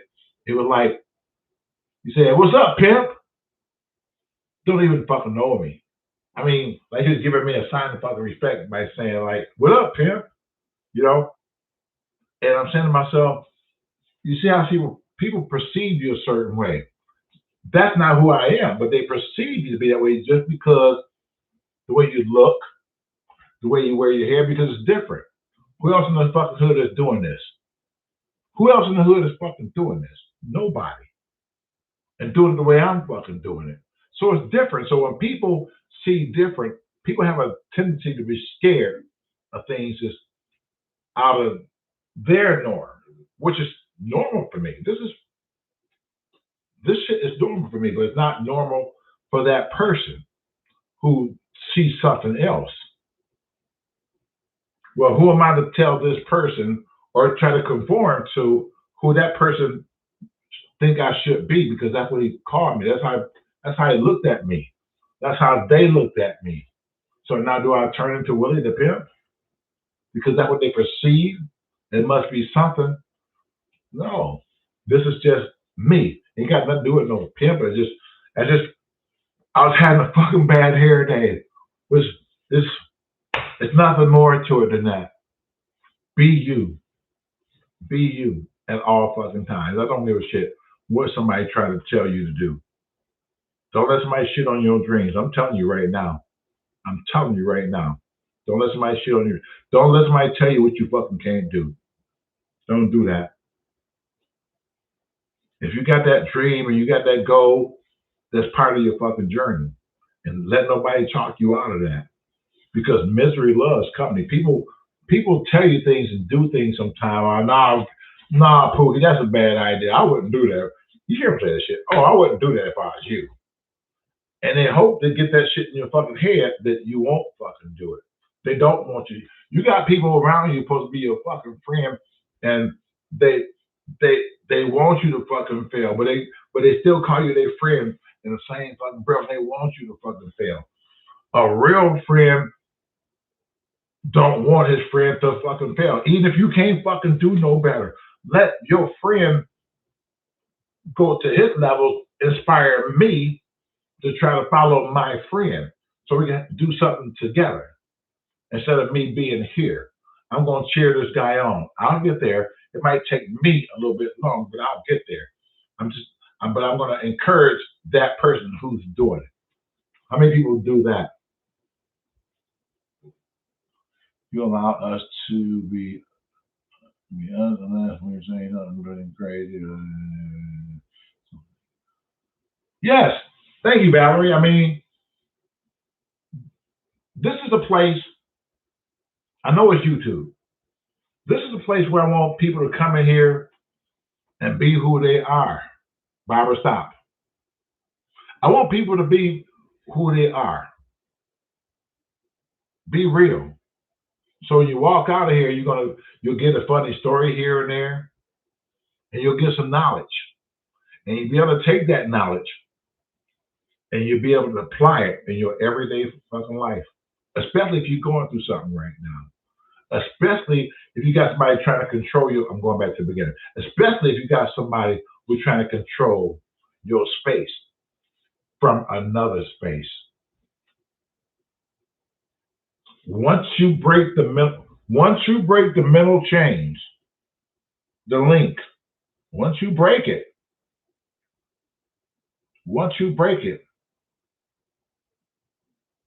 you can truly move on. And that person will try to do everything within their power. They're going to come at you hard because they see you fucking slipping.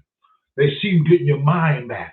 And that's where you got to be ever so diligent. They're going to be, ooh, they coming after you. They coming after you with every fucking thing they got. But remember, you got the fucking edge. You done cut Pookie loose. You slowly got Pookie out your mind. Now you know step 2 is going to be this. You know you're going to come out of, girl, I'll kill myself if we don't get back together. He's going to do any and every fucking thing that he think he can do to make certain to pull you back down. Don't fucking fall for it. Don't fall for it. I'm telling you. It's a fucking trick. I'm telling you. Move on. You suffered the change. You suffered the mental change. He over here and you over here. All you have to do is just fucking just cut the middle chain, the middle chain out, the mental chain. You taking care of you. He's not fucking taking care of you. You know what he worry about? Let me tell you what he worry about. Let me tell you what a man is worried about in this situation. Who can't let go. Oh, I'm about to do it. A man, I'm about to do it. Can I get raw?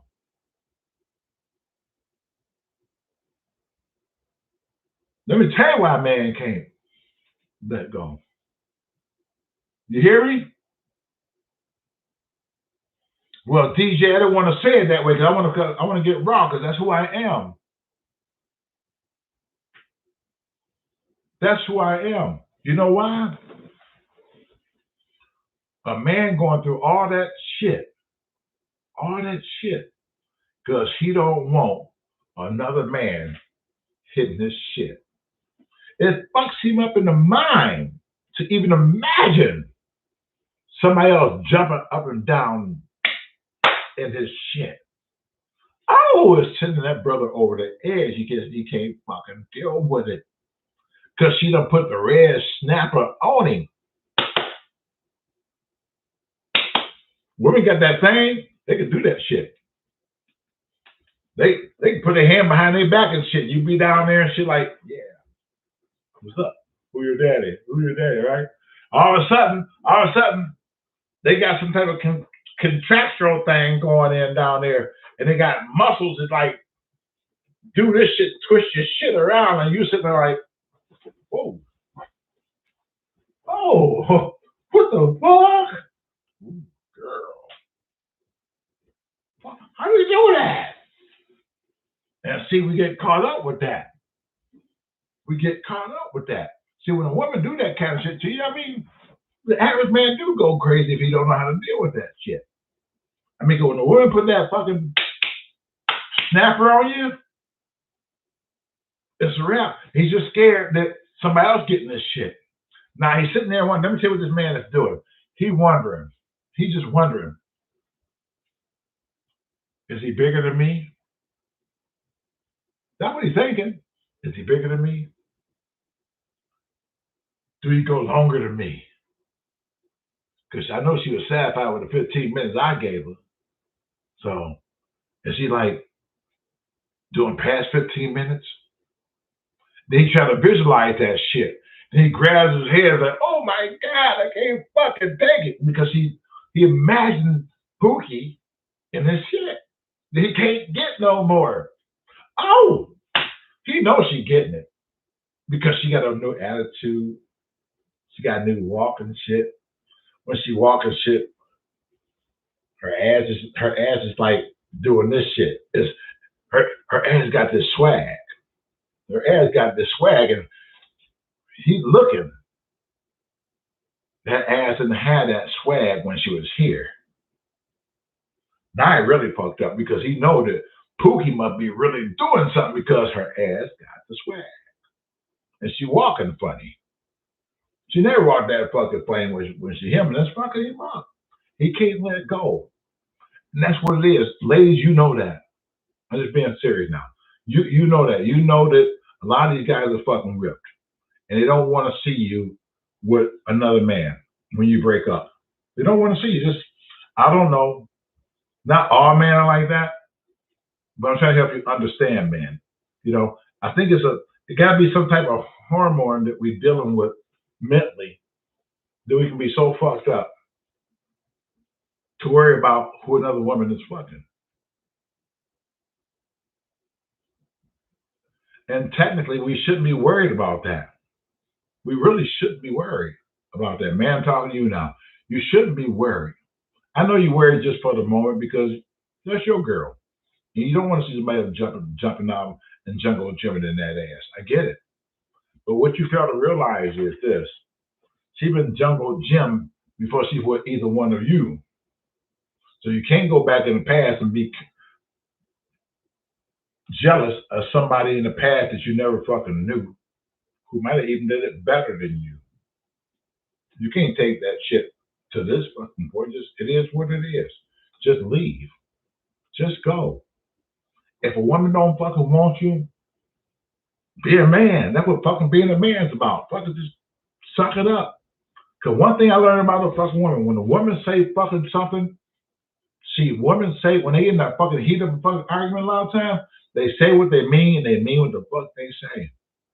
If a woman tell you right there on the fucking spot it's over, do not repeat. Don't go back and forth because all you're doing is giving her fucking power to keep telling you no. Now I'm concerned it's fucking over. Because you fucking up. When the woman fucking tell you it's over and shit, all right, baby.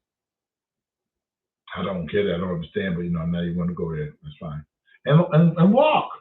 Just fuck. Give her something to fucking think about for a fucking change. If she come back, it's because she really, really, truly loves you. She thinks she can make the shit work. But if she don't come back, don't be so fucked up in the head if she don't come back. Be prepared for that already. She might not never fucking come back. She might have found new love. And guess what? You'll find new love too. You're going to hurt for a minute because that's what relationships do. They hurt. Relationships always start off a fucking certain way. Everybody loving each other. They holding hands and doing all that shit. But years go by, they don't hold hands no more. They don't fucking kiss no more. They just stop doing every fucking thing. And then they get into it. They start fighting. And they start arguing over fucking stupid shit. It's just like it's the most ridiculous shit I have ever fucking seen. But people do it, and then people go through it. And I understand. You just have to find a way to deal with it. Pam and I were together for 33 years, and those 33 years wasn't fucking all fucking perfect. It wasn't. We just found a way to make it work so we can make it sane, make it relate to us, that we can understand what's going on, so we wouldn't be so overwhelmed in our relationship over some things that might come up because the years are going by. We see each other all the fucking time. So now I got to really learn how to either love my woman or tolerate my woman. There's a difference. And I was thought about it. I said, you know what? I got with her, so I don't want to just tolerate her. I'm gonna find a way to fucking love her. Because if I just start tolerating her and shit, and she started fucking tolerating me, and then it's not going to fucking work. She's gonna start doing what she do. I'm gonna start doing what the fuck I do, and next thing you know, we fucking broke up. Find a way. And part of that way, if you're in a relationship right now and you feel like you're going through something like that, part of the way is if you're used to having sex every fucking night, talk to you, man. She might go ahead and let you do it because she's into it the first time, maybe the second time. But you turn around and what happens is men have the tendency to take advantage of that. They figure like since they're doing something and they think they're doing something really good, well, actually, you're not doing something good. You're damaging. Anyway, I'll explain that.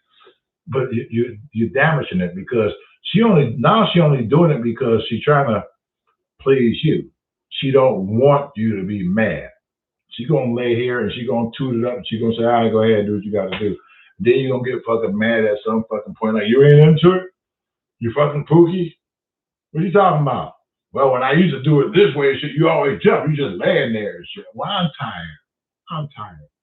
No, fuck that. And so that's where a lot of that problem comes in with the relationship. It does start in fucking bed, believe it or not. But what you got to do is you got to resist the temptation. You can't always want to do it. You might want to do it. Hell, she might want to do it for that fucking fact. But find a way to caress without doing nothing. I know it's gonna be fucking hard. You know, your woman laying next to you and shit. Y'all got no clothes on. You whatever the fuck. It's gonna be hard. but let her know that, hey, listen, and give her a nice peck on the cheek or however you got to do it, a nice kiss and say good night, and just say good night, and she'll respect that. She will. Because now she see that you respect her space and her time. She gonna want it. She human. You just keep doing what you're doing, and you got to find a way to, like, if you're having sex every night, maybe have sex maybe some of you young cats. Okay, try to have sex twice a week. I know. See, y'all your motherfucking mind. I'm trying to tell you, if you're in a serious relationship, I'm just trying to tell you how to make it last. I ain't trying to tell you how to be no fucking old man. I'm trying to tell you how to make your relationship a little bit more zestful and doing different things and not always doing the same thing. Some women can put a fucking sexy outfit on and come in the room and shit, motherfucker. You know what man say? Do that shit on. Take that shit off. Take that shit off. Fuck it. Fuck it. You're going to take it off and just whatever. I don't want it like that. Me personally, I want to take some time. This is called the build up. I know what I want to do. I know what I want to do. I know what I got to do. The end result is I know I'm going to do it. The end result. We know what the fucking end result is. Somebody going to just fucking demangle. We know that. But before the demangling process takes over, you got to, with me, I can't speak about nobody else. You got to like romance. You got to fucking romance. You got to feel it. And you want that person that you finna touch up. You want her to fucking feel it too. You want her to feel it too. And when you have a relationship that's like built up like that anticipation, and the understanding, it's nothing better than the fucking understanding in the bed. Trust me. Trust me. Yes. It'll work. And all I'm saying is, it worked for me for 33 years. It worked for me. Worked out fine. I had no problem with it. Because I know at the end result, I knew I was getting it. I wasn't controlling my mind and say I gotta have it every fucking night. I don't have to have it every fucking night. I just don't. I control me, and you control you. I don't have to have it every night. I don't have to have it every other week. I don't have to have it. I'm not one of those persons who freak if I don't have fucking sex. I don't care. I really fucking don't. I just don't. If I do, I do. If I don't, I fucking don't. By being me. Hey, Gail. Hey, Shay, is this a... No, Gail, there you go. It's not about sex tonight. You are really late. You are really late.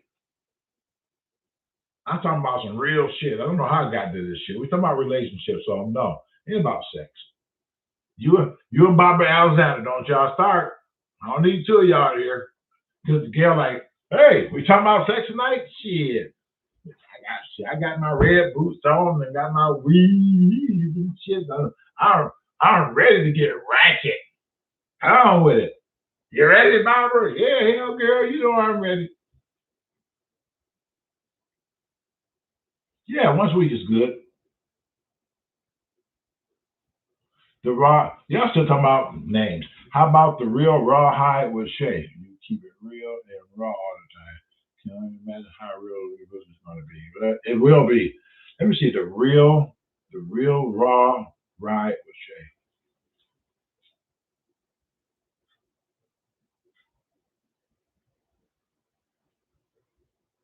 There's something in there. I'm not saying that's the name, but there's something in there. Something you said just caught my attention, and my mind is like processing something that you just said to what I might be thinking.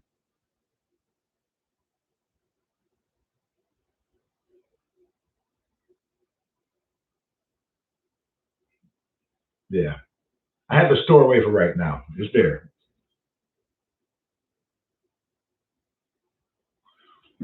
What's up, Gail? How long did it take you to find me over here? Because you wasn't here. I don't think you was coming here before. So how long did it take you to find me over here? Are you the role playing that makes the energy? Are you do the role play? I mean, whatever. I just don't like to jump into shit. That's all. I don't know about you. I have to be careful with something. You talking role playing, you Bobby, I don't know. I see how you talk, Ari. You might be talking about swinging off the fucking ceiling and shit and nut straps and shit and just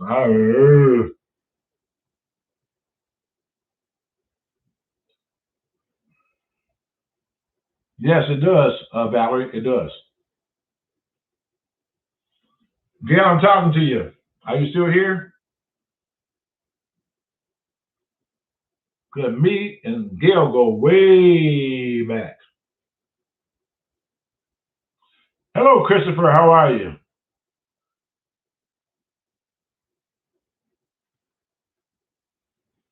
Gail, you still here? What's not too long? What not too long? What the hell are you talking about? I said, you ain't gonna confuse me, girl. Gail right there, she and I go back, let me see, about what, how long, Gail? 43, 44 years, I think. So it, Gail knows me better than anybody here because we've been friends and we've known each other for like 44 years. It's a long time.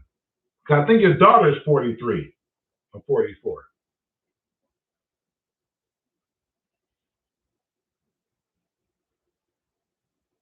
Okay. Yeah, so we go, Gail and I go back to the BJ Mardi Gras days, the Fox's Den days. I was DJing in the Fox's Den, and I also DJ from time to time at the Mardi Gras next door.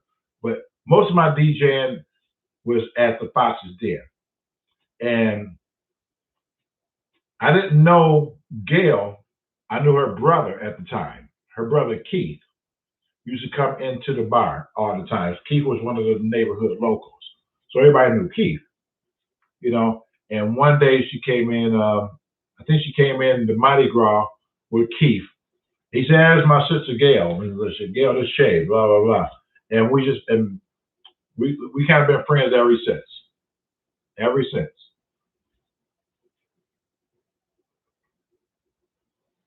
Ever since. Still friends to this day. When I had my son's trial, you know, she caught the bus. Gail caught the bus and came down to the courthouse to support us.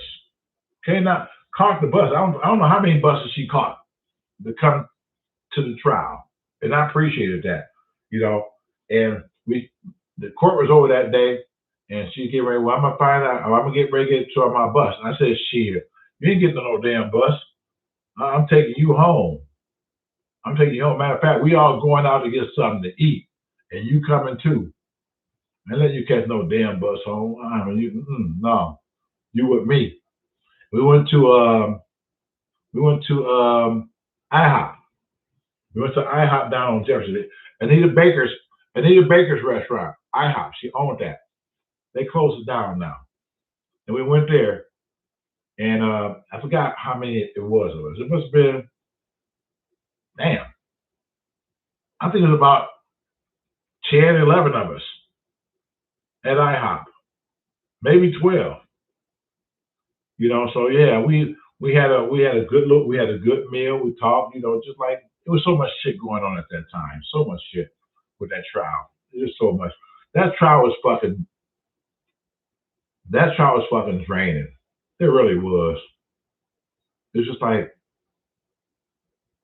I never thought I would be part of no shit like this. You know, but that trial was really draining. It really was.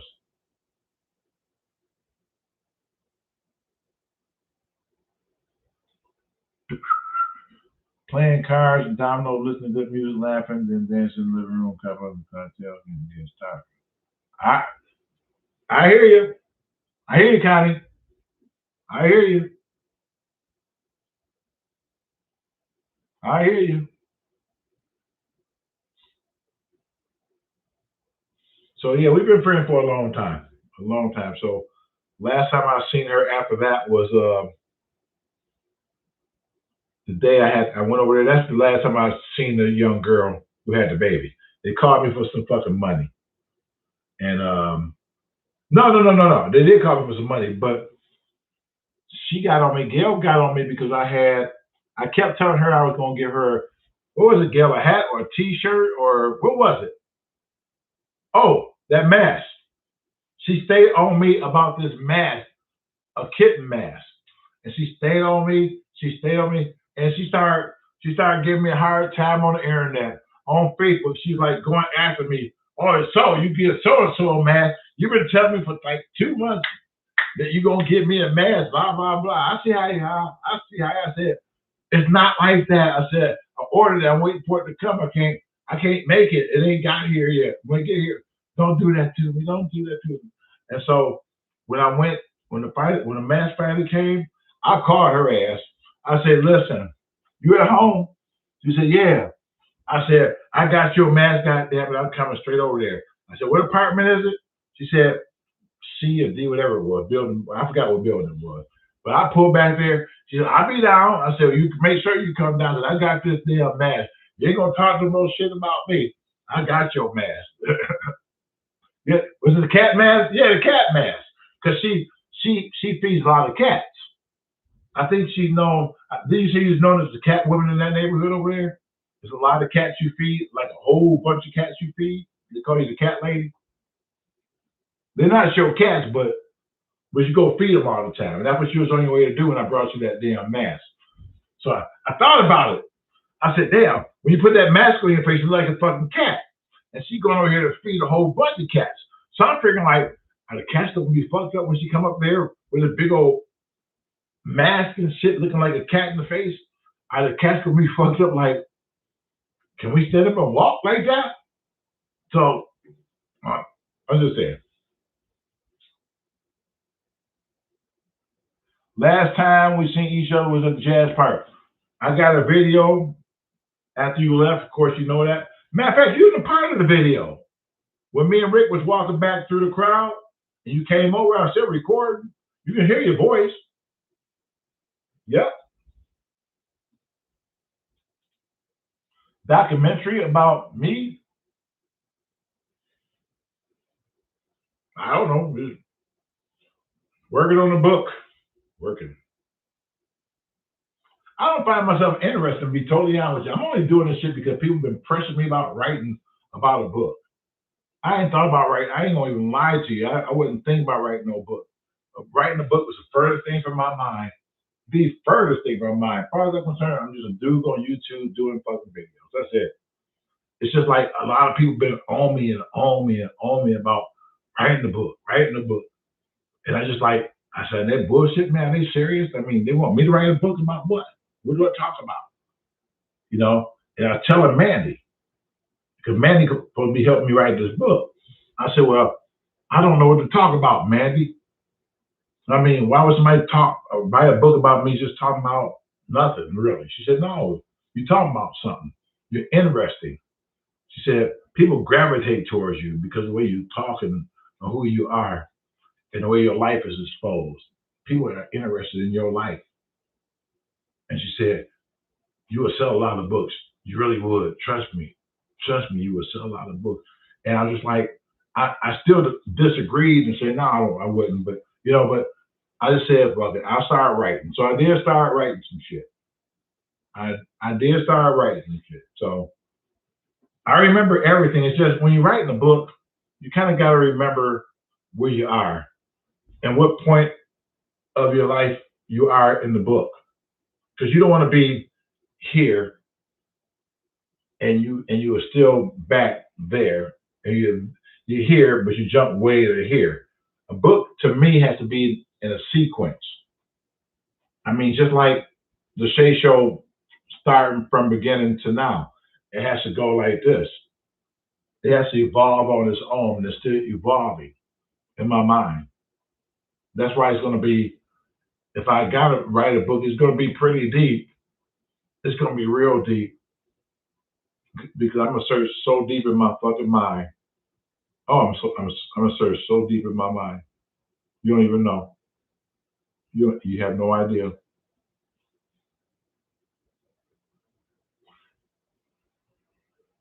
Thank you, Lynette. Lynette always say that. Lynette say I'm always interesting. Like she said, I'm the Superman. Her Superman. She's like, wait a minute. I'm Billy D. Williams, and she's Diana Ross. Did I say that right, Lynette? I'm Billy D. and she Diana Ross. See, I remember some shit. Shay, the real talk story needs to be in the book. You know, let me tell you one thing I am thinking about doing. I talked to Nicole about it. My real talks have so much wisdom in them, a lot of knowledge, and it got a lot of comedy. It has a ton of fucking stories, all my shit. And I told her my idea was for her because she like doing shit like this. I told her, and Barbara might like doing something like this, but I told Nicole, I said, why don't you try to come up with a way to go through most of my stuff and find the stuff that's really about knowledge and talking to the youth. I mean, there's a lot of that material out there, and put together on the CD, and then find one where I'm telling nothing but fucking stories, SHEA Show stories, and slap another and another CD. It's every phase of what I'm doing is you can pull something out to make a CD or something. And she agreed. She said, she said, that's a good idea, brother. That's a really good idea. I was thinking, she got to going. I said, oh Lord, I got to going. I got to go. I forgot. Nicole is the kind of wind up toy that you don't have to do this shit. You don't have to do that to keep going. Nicole is a wind up toy. As soon as you do this, she's gone. She's gone. You think that damn thing is broke because it ain't gonna shut off because she gone. Oh, my daughter's 45. I don't remember her or not when I met you. You don't remember who? You don't remember if I had her when I met you. I don't think no. You didn't have your daughter. When I met you, you didn't have your daughter. When I met you, you did not have your daughter. Nope. It was just you. Shave, I put your video on CD. You did. See? Look at that shit. She put my video on CD. What video? How you put something on CD and I didn't know about it? What did you do? You got me interested now. Say we are going to have get together the Detroit game and do lunch and okay. All right, Claudia.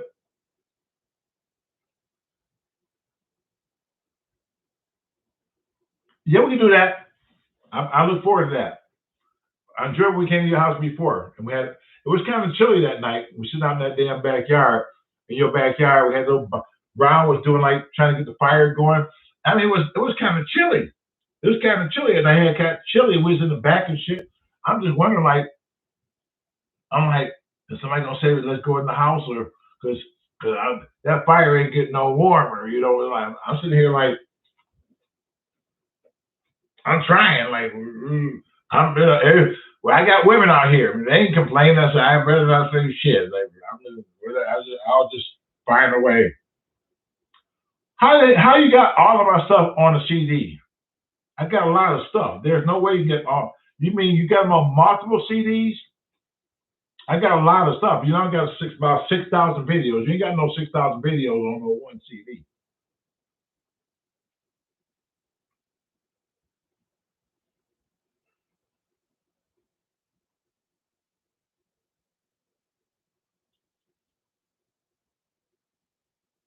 Barbara, I'm talking to you right now. You got me.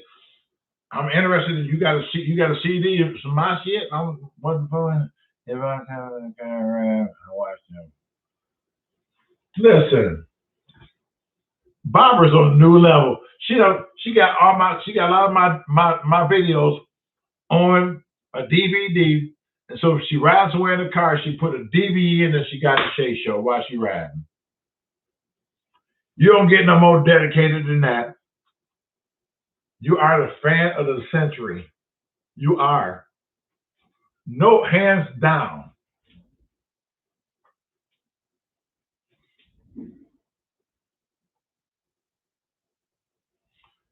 I had a lot of them on CD and put them on.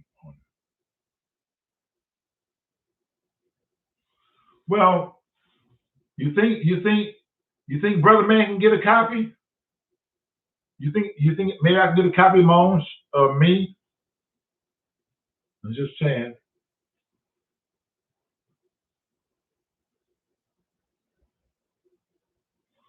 You think I can? You think you send me everything else? Can you think you can send me a copy?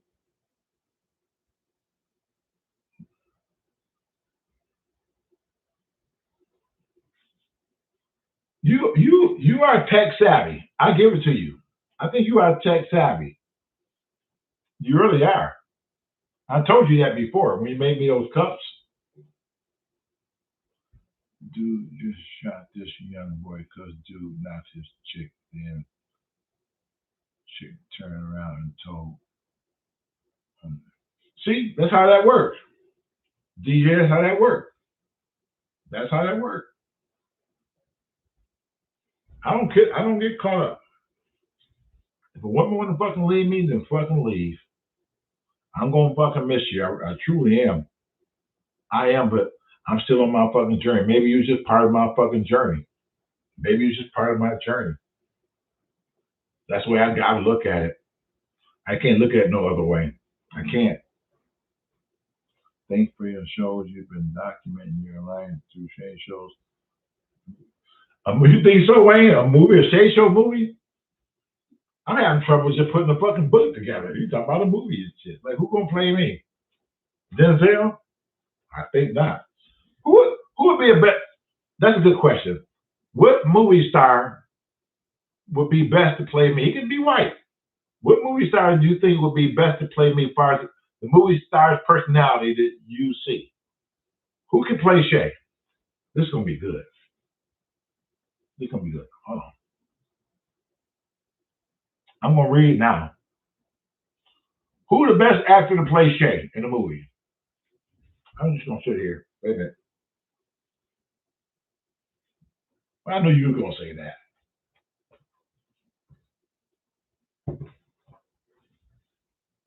Idris Elba? I don't know. I don't know.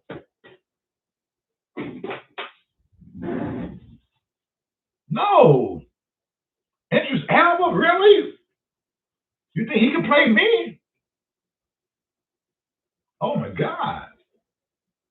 Ed O'Neill. Who the hell is that? Oh, I know you're talking about. I don't see the man, I'm shocked. Idris Elba? What? Lawrence Fishburne?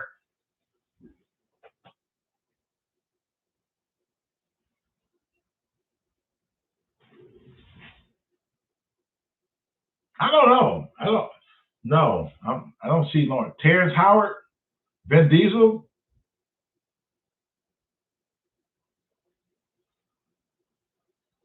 I could see Vin Diesel. You know, Forrest Whitaker? And I'm sorry, that's it. Forrest would have to play me. Forrest Whitaker would have to play me. Forrest Whitaker would have to play SHEA.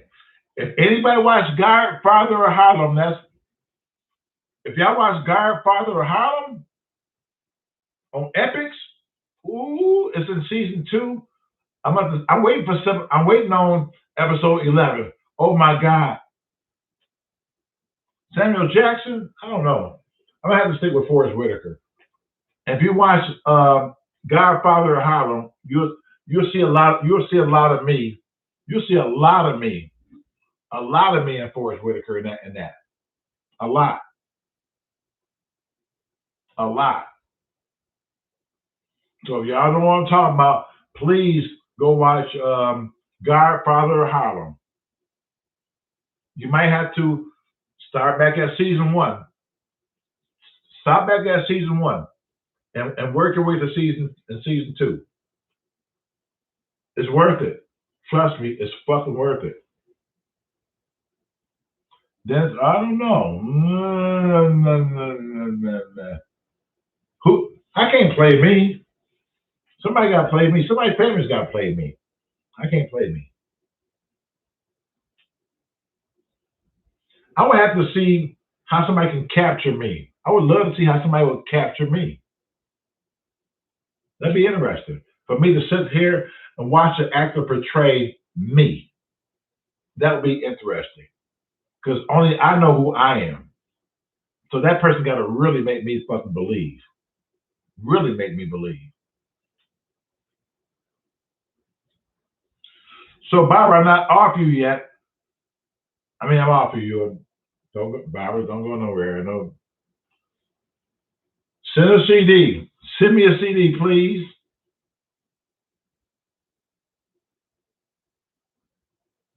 You got to get back to you on that one. You got to get back to send me a CD. Me? What's going on, Big John? You always coming late. But I understand, though. I understand your time.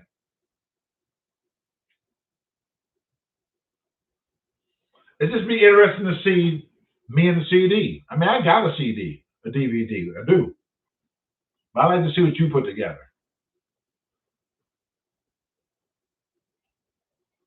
I like to see what you put together. I'm going to send you a CD. Thank you. Thank you. I want to play it. I want to be in my car and watch me. Because me and Dave, when we first started off earlier, I told you, we didn't watch the video. We just fucking just recorded. We just recorded. I recorded, I made up a fucking name, and just posted to YouTube. Me and Dave never sat back and watched none of our videos. Never. Never. We didn't talk about the videos no more. We didn't look at them. Every day was a new day. In our mind, every day was a fucking new day. And one day I asked Dave, a couple years later, we was talking.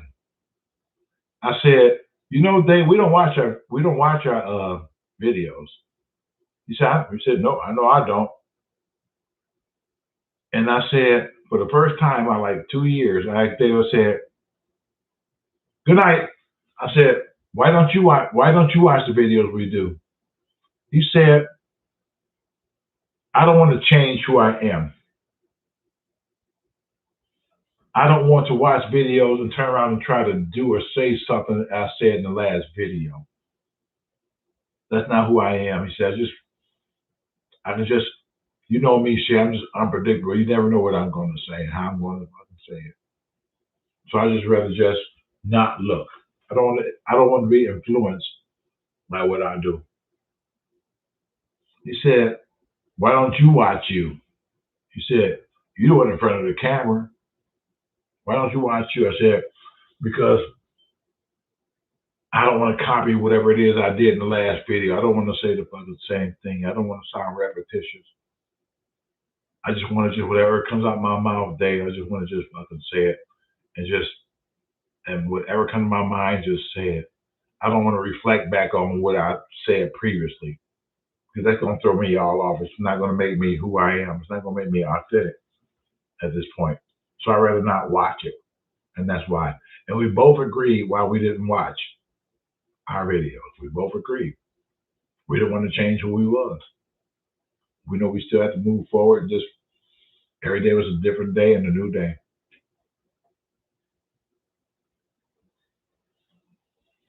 Yep. Capture me? Listen, we're not going there. Whatever you're saying, we're not going there. Well, if I get you going there, I'm gonna get Barbara going there. If I get Barbara going there, somebody else gonna go there. Everybody gonna lose their damn mind. No. I put a lot of your video on CD Shay, and I watch them when I work out. You watch when you work out too. Oh my God, we gotta get you some help. She watch my video when she drives. She watch my video when she work out. She go to bed. She go to bed. My videos. The real talk in the dark. When I'm talking in the dark, you can't see shit. Barbara laying in the bed, right? And she just do the SHEA Show Real Talk in the dark. And she pressed play. And I talk, and I talk, and I talk, and I talk. My voice get real low and low tones. She's sitting there laying in the bed like, ooh, listen to him. Just listen to him. Oh my God. Keep talking, Jay. Keep talking. I'm almost there. I'm almost there. Keep talking. Ooh. What happened to that lady, Rochelle? I haven't talked to them lately. I haven't. To my knowledge, I don't know if they. To my knowledge, I don't know if they still working on it or not. I hadn't talked to her. I haven't. She's followed me on the SHEA Show. I mean, she might be here or on the other channel. I mean, I don't know. I give them a call tomorrow because I've really been busy too.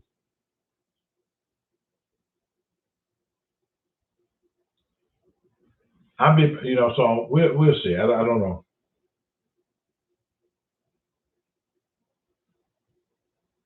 My ghetto workout video. You know what? I didn't plan that. I was working out obviously, and something came to my mind. So spontaneous. Something came to my mind. Something came to my mind that says, like, play some music and just do a video. I like a workout video. Just make up something. Just make up something. And I just made what you seen. If y'all seen that video, I made it up right there on the fucking spot. Everything I did was for the first time. Everything I said was for the first time. I was just like, I improvised. It's just like, I got that music, tighten up music without the words. Because I was working out with it earlier and shit. So I played it again. And then I just started saying stupid shit and working out at the same time. Saying the postman came and your check didn't come, and that person who's supposed to receive the check is mad at you, and you mad because it's coming, you think it's their fault, and then you pull out your gun. You pull out your fucking gun, they see your gun, and the mailman said, oh shit, I gotta run. Oh shit, I gotta run. So it was a hood workout with some hood scenarios. Yeah. Are you in Detroit, Shay? Yeah, why would you say that? This is gonna be interesting. Hey, Clyde. Yeah, why would you ask me, am I in Detroit?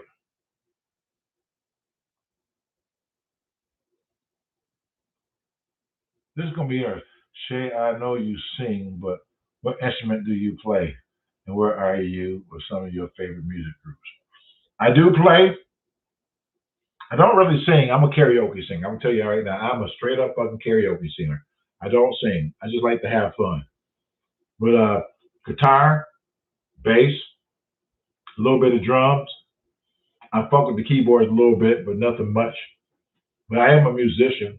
But I don't really play anymore. But yeah, I played in bands. I played in a country western band. I played in a reggae band.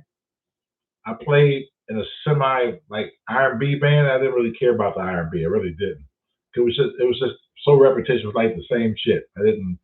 Everybody's singing the same shit. The girl was singing the same way. They're trying to scat and scoop, whatever that shit is. And it's just like, I wasn't feeling that. I wasn't feeling the R&B thing.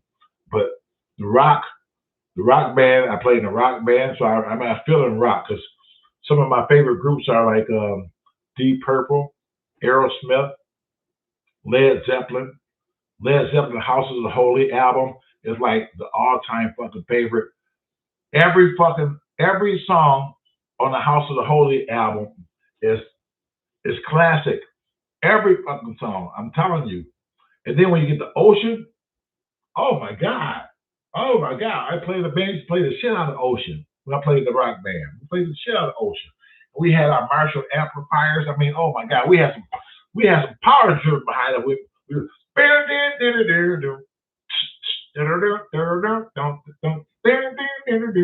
I'm sorry.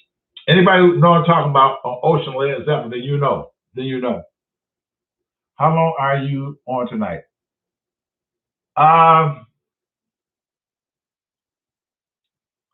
Not long, Gail. Actually, get ready to shut it down in a few minutes because I've been on for like 2 hours. The whole plan was to come on here for maybe an hour.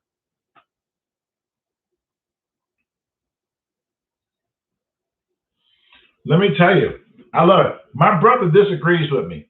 He don't think that was their best album. And I had an argument with Daryl the other day about the different albums. You know, he says Daryl was like in his Dazed and Confused album. You know, it's like no, nothing beats fucking House of the Holy, bro, nothing. And when I play with my songs and shit, he played one of his songs off that album and shit. He said, man, that sound like shit, man. What you talking about? That sound like shit. Your shit sound like shit. We should not argue about someone else's fucking music. Say it in your cell phone notes. Tell me your band name. Good to see you and enjoy all your shows. Thank you, Christopher. I really appreciate you. I really do. I really do. Never said I buy that green tomatoes. You never said if I buy the green tomatoes. Green tomatoes? You can buy it. You can get some. No, you can't. When I go over there, I'll get some. Let me know if you want to come down. When you're going to come down, and I'll get you much green tomatoes you want to. They'll give them to me because it's family. They'll give them to me.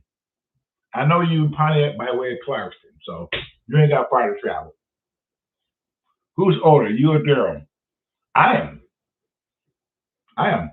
People usually think Daryl's older than me, but I'm older than Daryl by 2 years. Good night, Helen. Thank you, Chad. Appreciate you. I'm getting ready to go too, Chad. I've been on for 2 hours, man. You know, so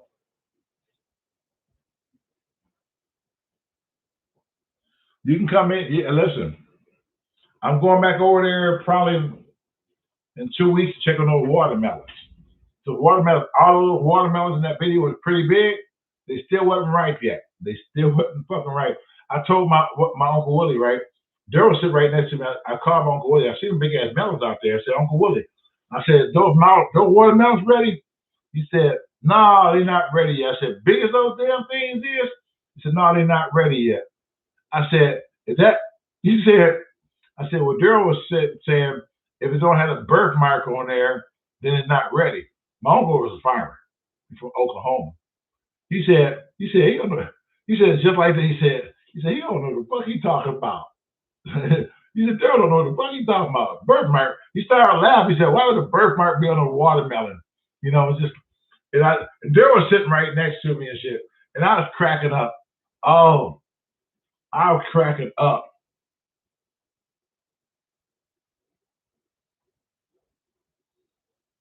When are you going to make more house videos? I don't know.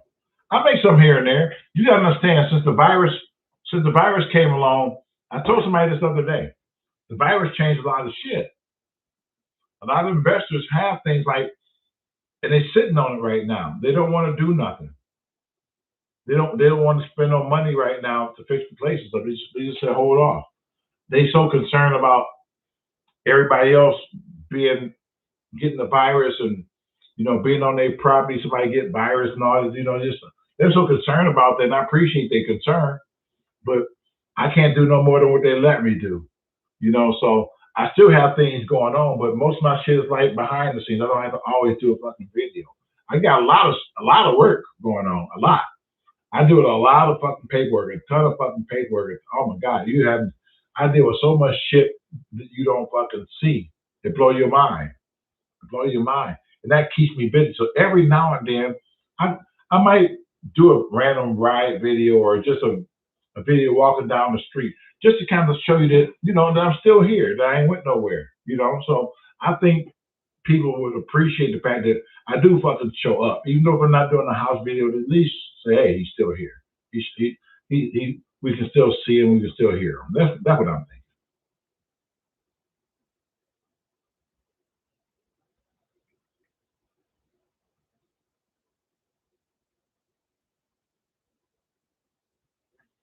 John,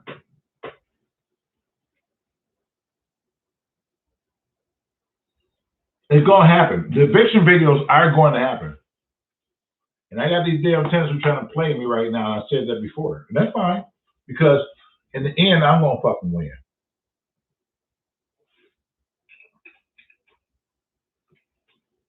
I'm winning in the end.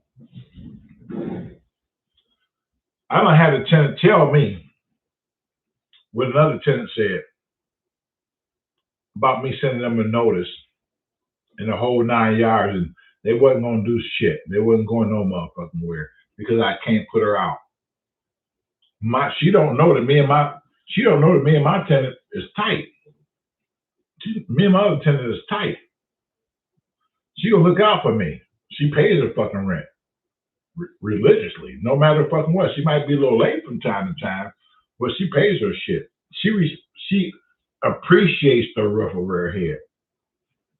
She said, "Old girl said, you still pay your rent?" She said, "Girl, I don't mess around. I don't mess with Mr. Woods like that. I will not mess with Mr. Woods like that. I pay my rent. So you ain't paying yours. That's up to you, but I'm letting you, I know who he is. Don't let that backfire on you, girl. Don't let that backfire on you. Because I'm telling you, he don't play." And she think I'm fucking playing. But guess what? This it's gonna go down. It's gonna go down a lot sooner than she fucking think. I just wish the fucking system would be like a little bit faster, you know? Because of the virus and because of what's going on, it's backed everything up. The courts are so backed up with this shit, so it's taking time. But we're gonna get them out. I talked to an attorney the fucking day, explain the situation, that very fucking situation we talked about, you know, without going into a whole bunch of details. I just say, listen, the court date is on the fucking 10th. That's like, what's today's date? That's tomorrow. Today is the fucking 9th. That's tomorrow. So we're gonna see what's gonna happen now. We're gonna see what's gonna happen now. Yeah, because see, right now there's supposed to be an open window right now that we can evict people. It's supposed to be an open window because the girl across the street from me was getting evicted. I talked to the new owner. He told me last week. He said, "Yeah." He said, "If these people are not gone by this day," he said, "the bailiff will be out on the 6th." I said, "It opened back up. We can do this again?" He said, "Yeah, because this is like a different case. It's got nothing to do with that virus shit. This is, yeah." I said, "Wow." Oh, let me say this. Let me say this. I met a guy. I met a guy the other day. And he actually has a business. I went to the gas station to get some gas for $2.79 last week, early in the week. And I pulled up at one pump. He pulled up at the next pump. He got a big old truck. He said, "Yeah, man, Sharon, get some of this cheap gas. I got all these vehicles, blah blah blah." I said, "What do you do?" He said, "I have a dumpster service." I said, "Oh, really?" I said, "Fuck, what do you charge?" He told me to fucking charge. I said, "Well, give me a fucking number, man, and maybe we can do some fucking business and shit." He said, "We also get squatters out your house." I said, "You get squatters out of the house? Was you a bailiff or something?" He said, "No, we got a business." I said, "You can't fucking just put squatters out. You gotta go to court. It's a process. Unless you get lucky with the police come and they catch them up with some shit and make them leave, and they leave on their own. It's a court process. He said, no. It's a legal way that we found that we can do it. It's legal. I says, if I fucking call you, if I got squatters in my shit and I call you, I say, you guys go over there. I show you all my fucking paperwork. Y'all go over there and y'all get these people out of my house? He said, yeah, we do. It's going to be a fee, and we're going to supply the dumpster too, but we'll get them out. I said, I definitely need your fucking card. I definitely need your fucking card, big time. I think I could fucking make some money just straight eviction videos for every landlord who get ready to go through that shit, and charge them an extra fee for turning them on to new business. You know, put my little percentage in here at this fucking point.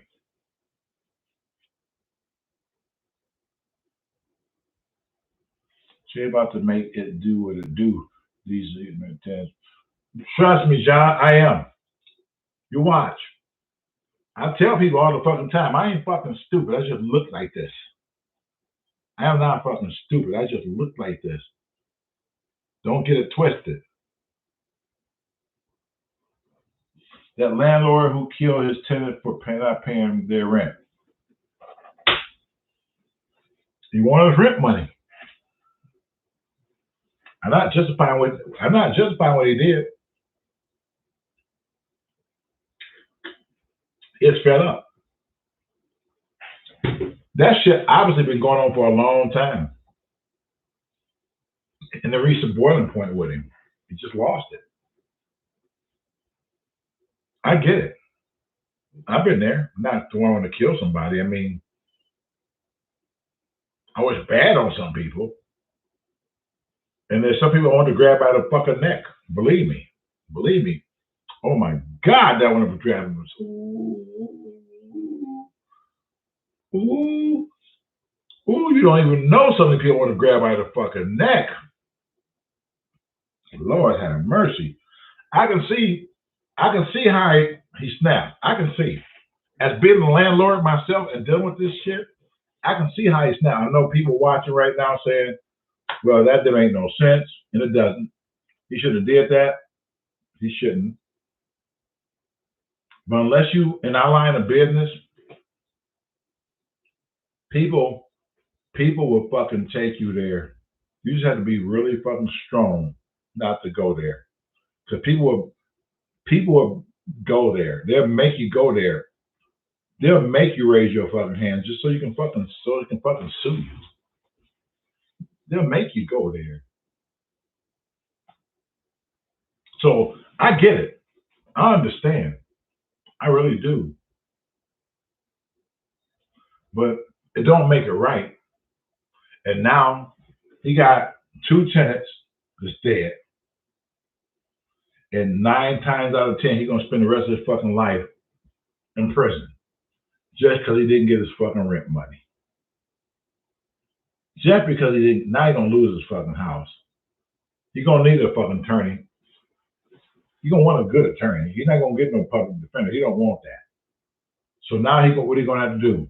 You're gonna have to fucking sell all his fucking houses, or let the attorney take them as collateral for his payment, because it's a murder trial now. And them fucking attorneys in a fucking murder trial charge you fucking $300-400 a fucking hour. An hour. Oh, an hour. So now he lose everything any fucking way. You lose every fucking thing. Now someone else collecting rent on what used to be yours. You just have to think sometimes. You do.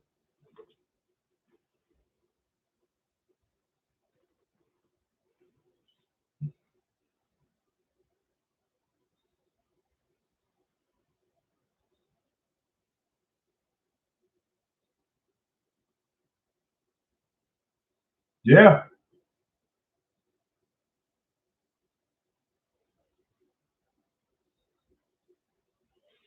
You know what, Clyde? I said that the other day. It's not, I'm not trying to get political, but it's not about being a Republican or uh, um, a Democrat. It's about fucking doing the right fucking thing. You know, I could have stood in the fucking line for 8 hours.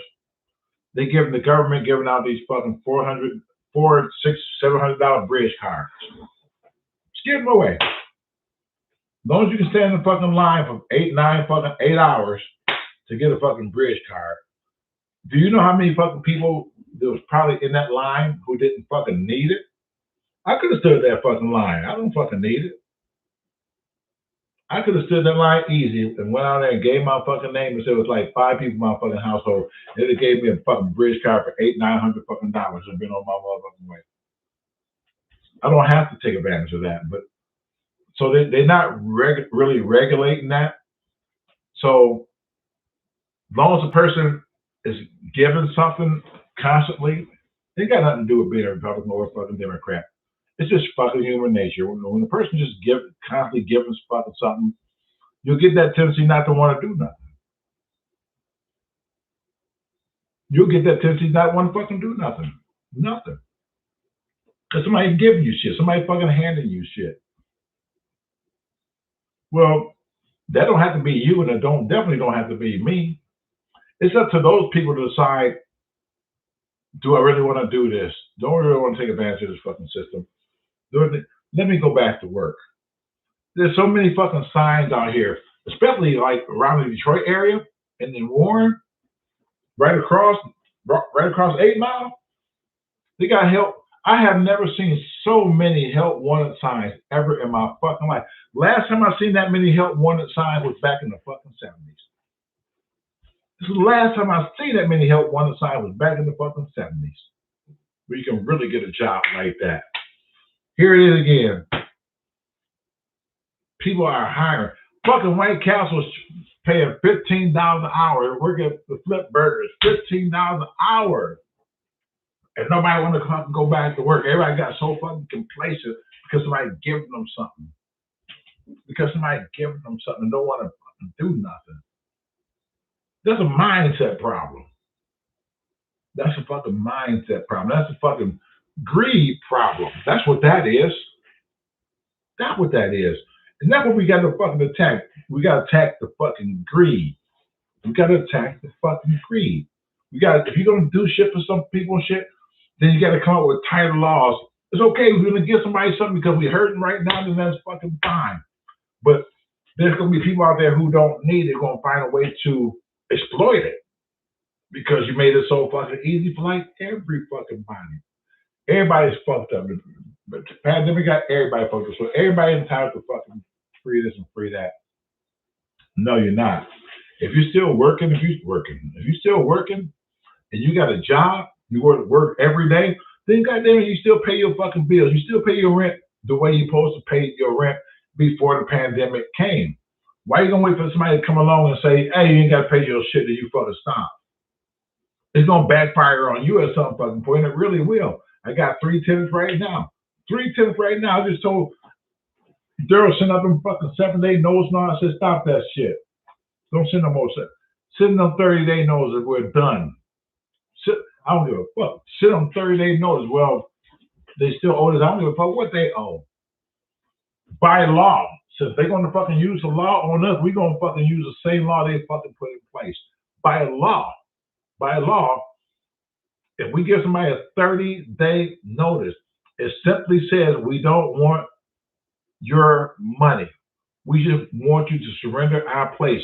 We are no longer honoring our month-to-month contract because that's what I do is a month-to-month. I don't like nobody into shit. It's month-to-month. If it ain't working for me, then I ask you to leave. If it ain't working for you, you can tell me I'm out. Month-to-month. So I told her, send them fucking 30-day notice and call it a fucking day. I'm not playing with these fucking people no more. We lost enough money already. We lost enough money. Why we keep playing these fucking cat and mouse games? 30 days. And I talked to the attorney today. I said, listen, when you go to fucking court tomorrow, I'm telling you right now, you know what this one case is. You know what this fucking case is tomorrow. We just want our place back. We got it on a document saying that she wasn't paying her rent and she said she was going to leave. She did not leave. We honored the law by saying, giving you a 30-day notice because you said that you were going to vacate this property. You was no longer paying any fucking rent. Well, guess what? You can't argue that in fucking court. The evidence is right there. You said you're not going to be here. You're leaving.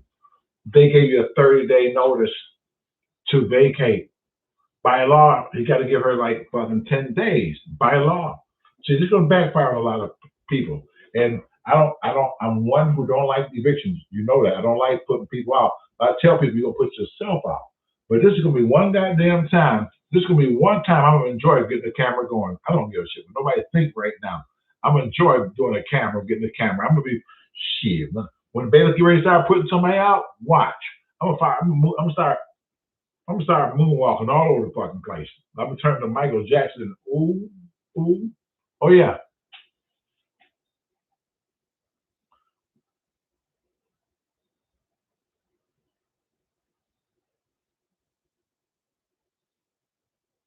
So you watch. You watch.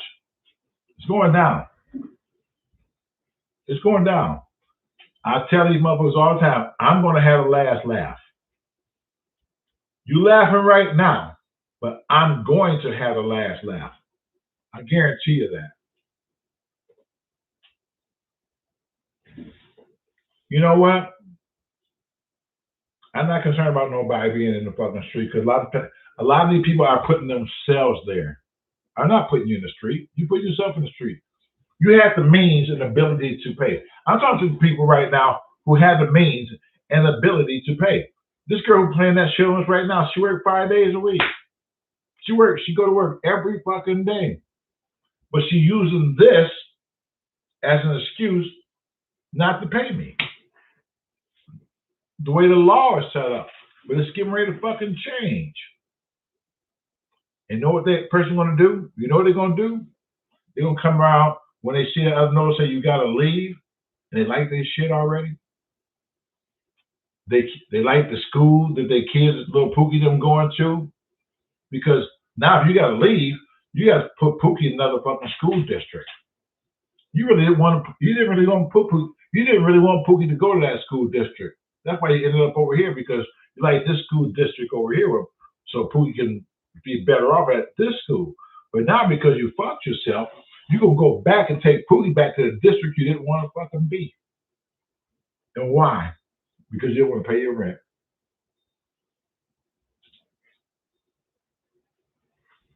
Yep. I'm not worried about it at this point, Lisa. I just want to just fucking leave. I don't. Just want to just leave. You're never gonna get this. You're never gonna get that fucking money back.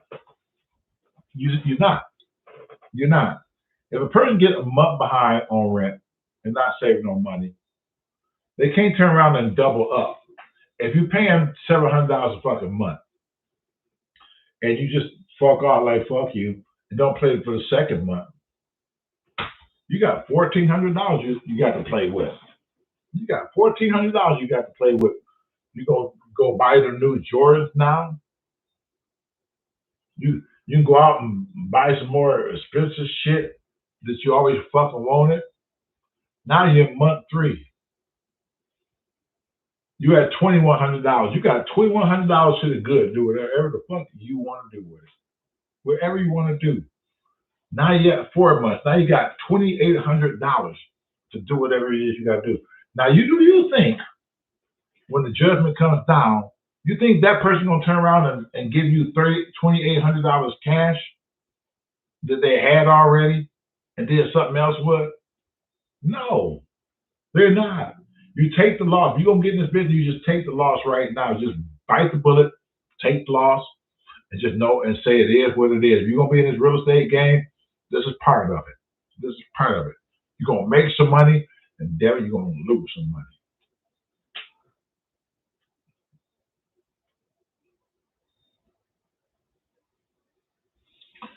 You can imagine having to stop paying your rent. If you're paying rent, stop paying your rent. Then you don't have to imagine no more. Reality just hits you. Quit paying your rent. Let's see how far you can get with it. Or your mortgage. Yeah, it's there. Temptation too. Yeah. Yep.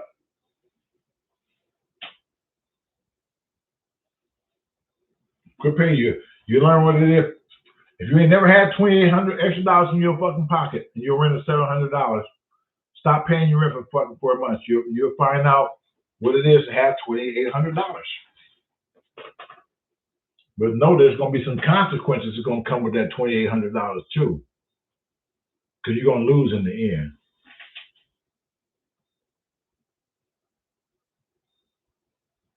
So I'm just saying.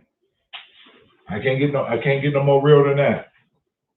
I cannot. So anyway, never a temptation for me because I gotta have a place to lay my head. I don't even trust a man to put a hole in his name. He might tell me to leave. I can't do that. I agree. I agree. Try to have your own shit if possible. Be prepared to try to have your own shit. Because when you live with somebody else, sometimes people can get really fucking funny when you live with somebody else. They can. I don't give a fuck how much they say this shit is ours together and we're doing this together and this is my shit. I mean, when you get into a fucking argument, a person's real side come out. You'll find out whose shit is really whose shit when they get mad at you and shit. You'll find out if it's their house or if it's still your house. You'll find out real fucking quick.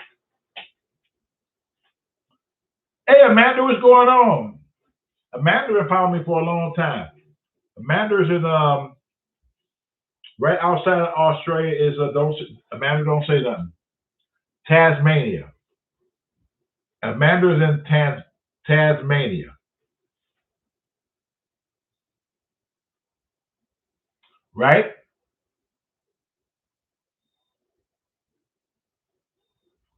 Right, Amanda? I'm just letting y'all know I know all my people. Hey, Queen B, what's up? So Amanda is let me see, Amanda, all good. Yes, you have it.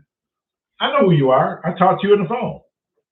I actually talked to you on the phone several times back years ago. How's everything? How's the family?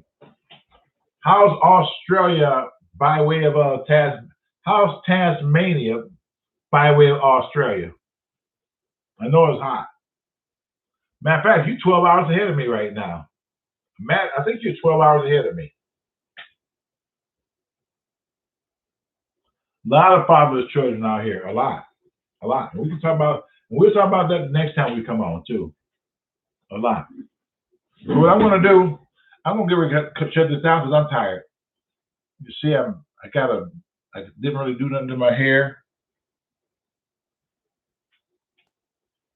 And I gotta put a couple bins on it or something. So I'm gonna get ready to shut this down. I thank you guys so much for supporting me and coming to see me. I appreciate you so much. This is Shay from the Shay Show, and we'll see you